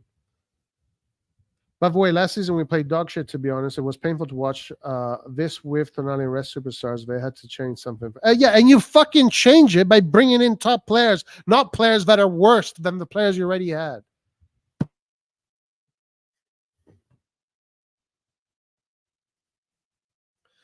Bruh, listen, guys. It takes a long time to understand how to build a team. You guys think that these two noobs, amateurs, Moncada and Furlani, just out of the blue, come out of nowhere, and all of a sudden they're teaching everybody else how to build a team. Bruh, I would have built a better team than this with the money they had. I would have built a team 3 times better than what they did. Yes, Antonio's doing the fantasy league. This season, the second best league in the world. Could have UCL. Yeah, I saw that. It's true. See, but mamma mia, Paul is, bruh. If CDK left, what happens to I don't know. She'll go. She's in Bergamo. We're still close to Milano. For the life of me, I will never understand why people looking at Inter as model as how to run a football club. Inter. Well, I mean, they're the most successful Italian football club of these past 5 years. Zelensky rejected Saudi due to okay. Fuck. So if Napoli is as this guy as the deputy to Zelensky, brah, then forget about it. Napoli is also a contender for the Scudetto. He costs like 40 million. Okay. Okay, that's why. So I'm seeing this guy, and he's clearly better than all of the players that we got. Why? Because he costs more money. We want to get players that we're cheap. We're a fucking cheap ass club. We sold a player worth shitload of money. Why is he worth all that money? Because he's good. The only person that hates him is Paul, because Paul hates Italian people with a passion. But why the fuck did they pay 80 million for Tonali, guys? Why? Because Tonali is a fucking badass player, my man. Why didn't Newcastle pay 80 million for Loftus-Cheek, Reindeers, or Musa? Why did they pay 80 million for Tonali? Like, I can tell this guy is better than all the fucking players we got, the strikers, the attackers we got. Better than Pulisic, Chukwueze, Okafor, Reindeers. He's better than all of them. But okay, if it's 40 million, that's why he's better than all of them.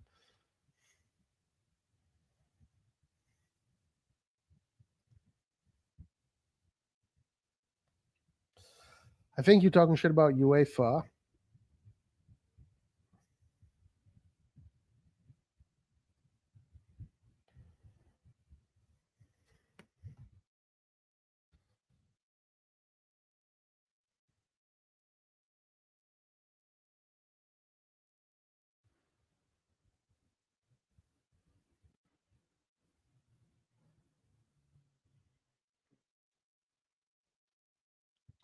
I think you're talking shit about UEFA agreement. We're monitored every year where we'll be off the hook.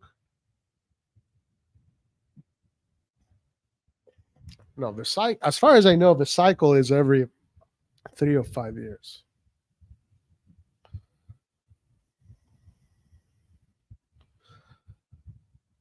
He will cost them 25 to 30 million. I knew you would say that. Any other team buys better players. Yeah, because it's true, Herbert. It is true, my man. Like, listen, guys. Do you think I'd be saying if okay? I know you guys don't need to tell me. Well, he wouldn't have come here and needed. If Milan would have gotten Gundogan, Milinkovic Savic, RR, or Arda Güler, Taremi, do you think I'd be saying the shit I'm saying right now? I know that you're going to say, well, Arda Güler would have never chosen Milan. Gundogan, all of these players would never choose Milan because for some fucking reason, Milan is this fucking shit club that top elite players don't want to come to anymore. Whatever. Okay. But do you guys think I'd be saying the things I am saying if we would have gotten Gundogan, Milinkovic Savic, Taremi, Arda Güler, Fratesi, like these players? Of course I wouldn't be saying that. I'd be saying, fuck, man, we're going to win the Scudetto this year. I'd be like, yeah, you know what? Man, these guys, they fucked up with Maldini. They did a really shit thing to Maldini, but at least they're bringing in players that are going to be huge for Milan. I'd be saying that. You guys got me figured out all wrong. You got me figured out all wrong. Anything that is elite sucks. Fuck the elites. Antonio is an elite. No, it's not true, guys. The problem is that Paul does not understand football. Okay? Paul thinks that you put some guy in a Milan shirt and that guy all of a sudden becomes Pelé. So he doesn't understand it. So, hey, ignorance is bliss. I'm jealous. I am jealous of the notion that ignorance is bliss. I wish I was ignorant, so I would be in a blissful mood. But the thing is, I'm not. Unfortunately, I'm not. I am cursed. I am cursed to already know what's going to happen, to already know what the level of team we're building is and what's about to happen. It's a curse. What can I say?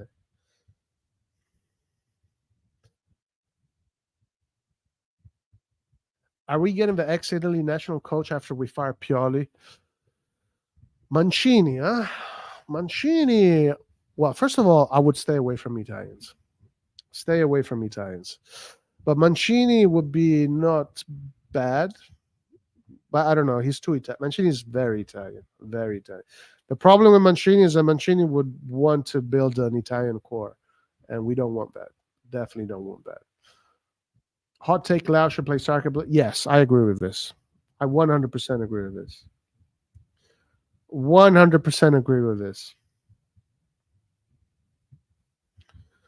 100% agree with this. Today is a sad day for Hans. Lost his favorite Milan player. What player did he lose? Oh, CDK. They're next to Rigi training Balo Palos. But I'm not even going to read what you say, man. Seriously, man. Barcelona has a new kid coming up on that wing. You don't judge a player based on a label price. You should not. Okay. All right. So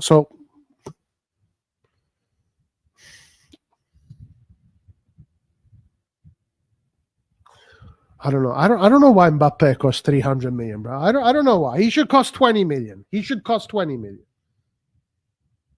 Yeah, I know you're not sure about Frattesi because he's Italian. I get it. I know. Roy would turn Milan into a...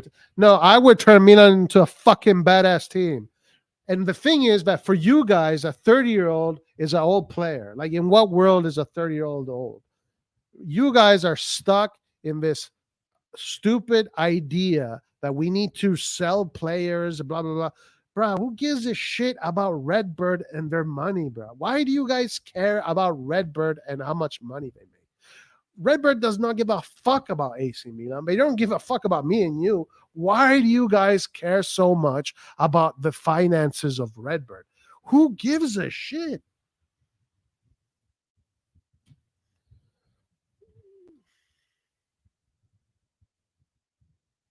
Roy, do you think a world-class talent would want to play for Jerry? No, he would not. Obviously not. No world-class talent would want to play for this management, this ownership.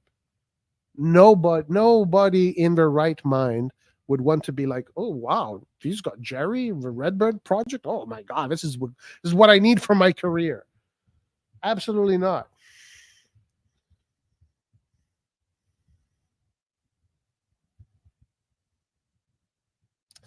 That would be good. That'll be a fucking top level signing. There you go. Now we're talking.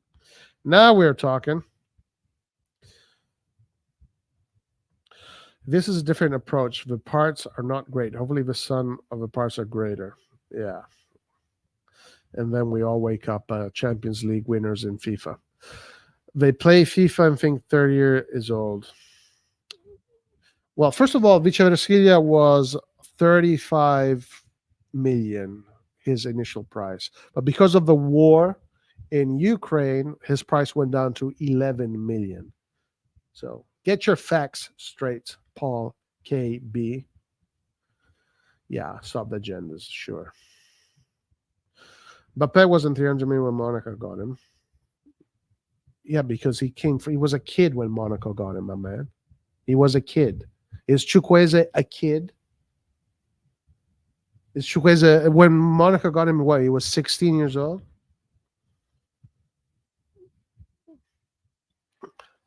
Bro, okay, so why is okay, so why is Leao 150 million clause and not 20 million clause? No, obviously, guys, quality, the price of a player reflects. Now, sometimes they get it wrong, and absolutely, that is 100% true.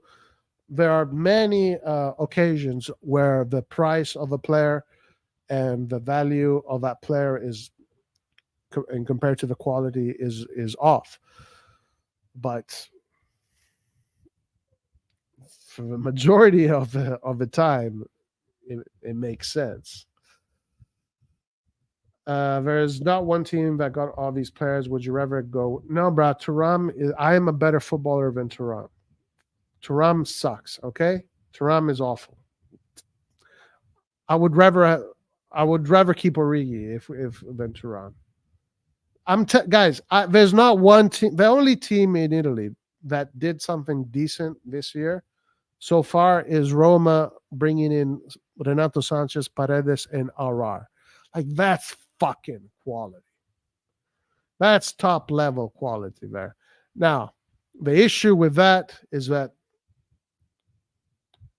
if these guys can stay healthy, but that's fucking quality. Renato Sanchez, RR, and Paredes, plus you have Pellegrini, Cristante, and Bove. Now that's a European level midfield right there. That's a midfield that can you see, now they can compete in Europe and in Italy. Guys, I want my fucking credit, okay? I want my credit because I know you guys are not going to give me my credit. Look at Paul. Paul is still fucking living in a fucking fantasy world. He still thinks that he got everything right last year when he got literally nothing right. But I want my fucking credit next year when it comes to Roma, okay? That midfield is maybe one of the best midfields in Europe.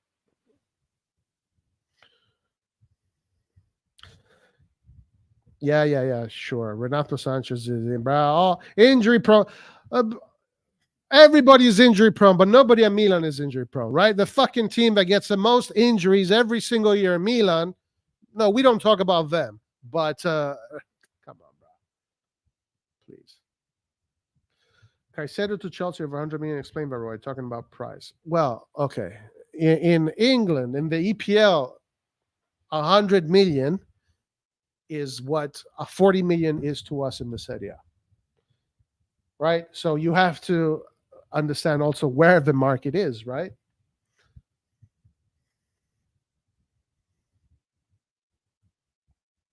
But again, like especially in England, the value of players in England don't necessarily coincide with the quality of the players. England, the market in England is definitely weird. Okay, it's definitely weird. Yes, they have, and listen, I want my fucking credit. Okay, I want my fucking credit, Paul. I want my credit. Do you understand me? Because I know you're going to never. You're so fucking stubborn. You're super stubborn, but I want my credit this time.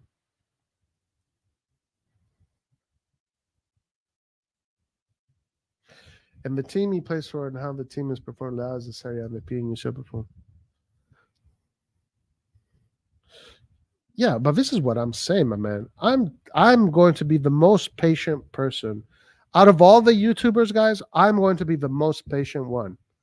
Why? Why? Because everybody else has already fucking been reporting that Milan is the best team in the world in the history of football, that we've done the best mercato in the history of football. Everybody's now fucking saying that Maldini is the fucking worst thing that has ever happened to football. Tonali is this shit player that we fucking, everybody is fucking selling you water, is selling you illusions. They're selling you bullshit. But here, RossonARI TV, Roy does not fucking sell you bullshit. You want honesty? This is where you come. You want to be fucking, you want people to blow bubbles up your butt? You go to the other fucking YouTube channels and they'll tell you, oh my God, look at what Moncada and Furlani did. Oh my God, blah, we're gonna win the Scudetto easy. We're gonna win the Champions League. No. Here, the level and knowledge of football is at an extreme high level. Super high level.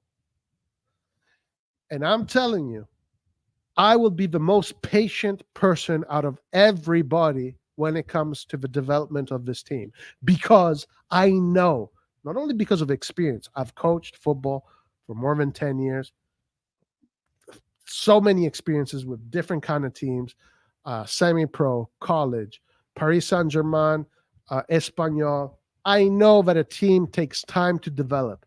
It's trial and error, finding the right chemistry. And when you don't have the best players, you have to wait for these players to reach a certain level. Because I know all of this stuff, I will be the most patient one here. I'll be the one here that is going to be the most at the end of the day, I bet I'll be the most positive one here. But as soon as Milan is going to lose one game, because I see this every year, people lose their mind. Oh my God, this guy sucks. Oh my God, Leao out, Paul out, Paul KB out, Paul out, Calabria out. I hate Italians.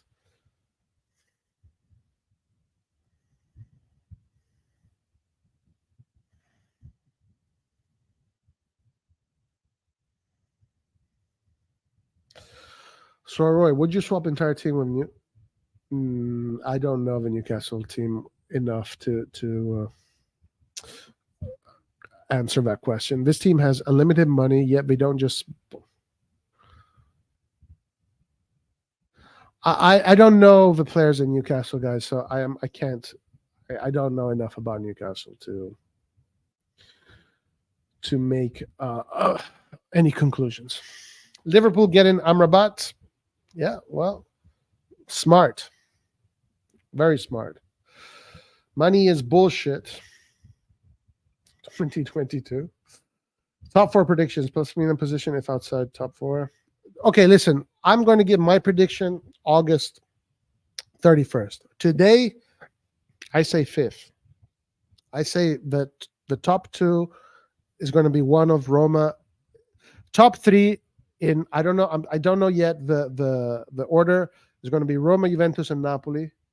Inter 4, Milan 5.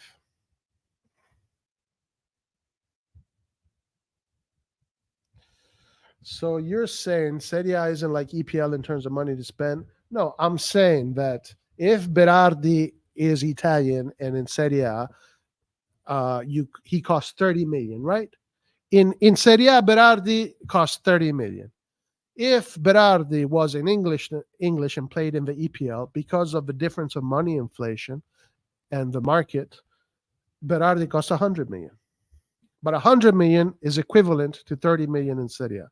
It's just that the money inflation in the EPL has made it so that the worth becomes different.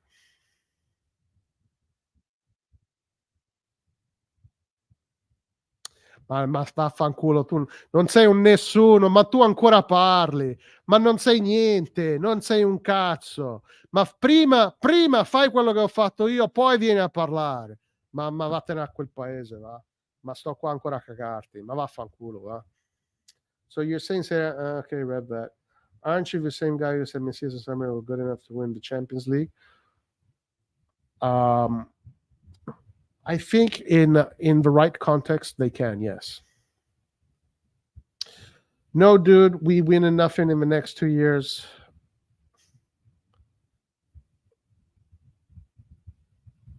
Okay, this is fucking idiotic. Noted.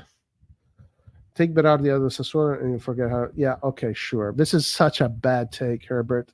This is something that Herbert is Italian. Italians always say this. Fuck, I hate this take. Take this player out of this team and you put him in this other team, he can't play football. It's like, what?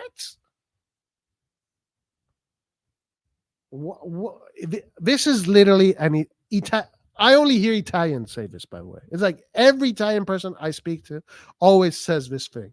If Leao played in Sassuolo, right? If Leao played in Sassuolo, he'd be saying, well, no, Leao is not Italian. If Leao was Italian, and if Leao played in Sassuolo, people would be saying, yeah, you take Leao out of Sassuolo, and he wouldn't be able to play anywhere. But what are we talking about here, man? Dude, football is football. You kick the ball, man. You don't forget.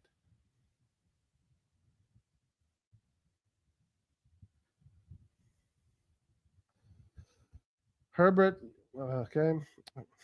Oh, no. There you go. And no, what's up? To be honest, Roy, none of the players that made transfer from still had a good time after that.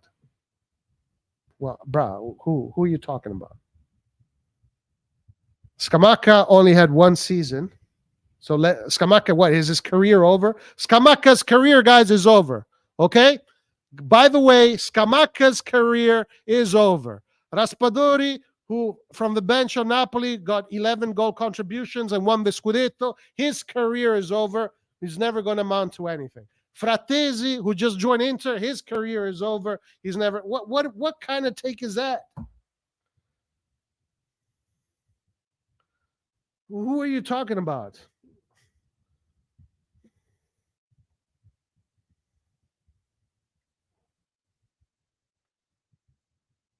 Yeah, Locatelli's his career is over.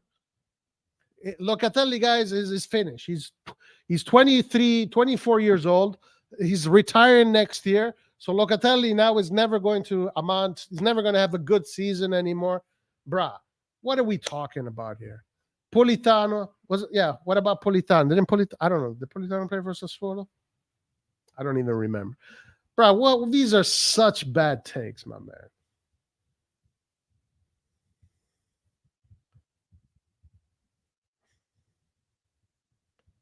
Scamacca is a decent guy, but will never achieve what he did at Sassuolo. Where the fuck do you know that, my man? What the fuck? How do you know that? He scored 16 goals. He's 20. He was, what, 22 when he scored 16. He's 23, had a bad season in England. Now he's back in Italy. Now, all of a sudden, bro, what the fuck? Yo, guys. Yo, what the hell am I? Why am I here doing? I'm torturing myself reading these terrible fucking takes.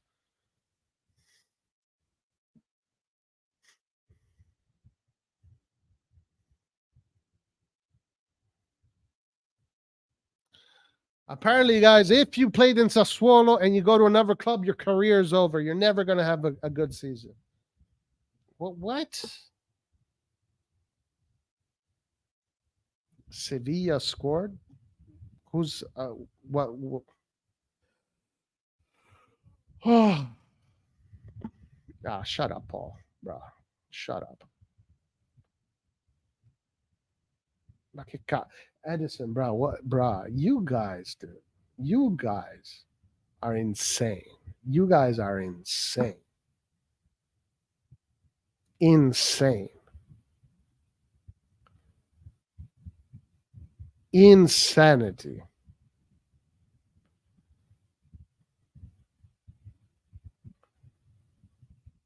Insanity. I don't know, guys. Okay, listen. You know what? Milan is the best fucking team. Moncada Fulani, best fucking mercato in the history of Milan. We're winning the league, guys. It's going to be easy. We have the best midfielders. Fuck all Italian players that come from Sassuolo. Fuck every single player that comes. If you played in Sassuolo, then your career will amount to nothing. Having experience in football means shit. You just have to be an idiot. Ignorance is bliss, like Paul, to understand that Origi is going to score 20 goals. And yeah, guys, good takes. Good takes. All right. I'm done. Peace out. Later.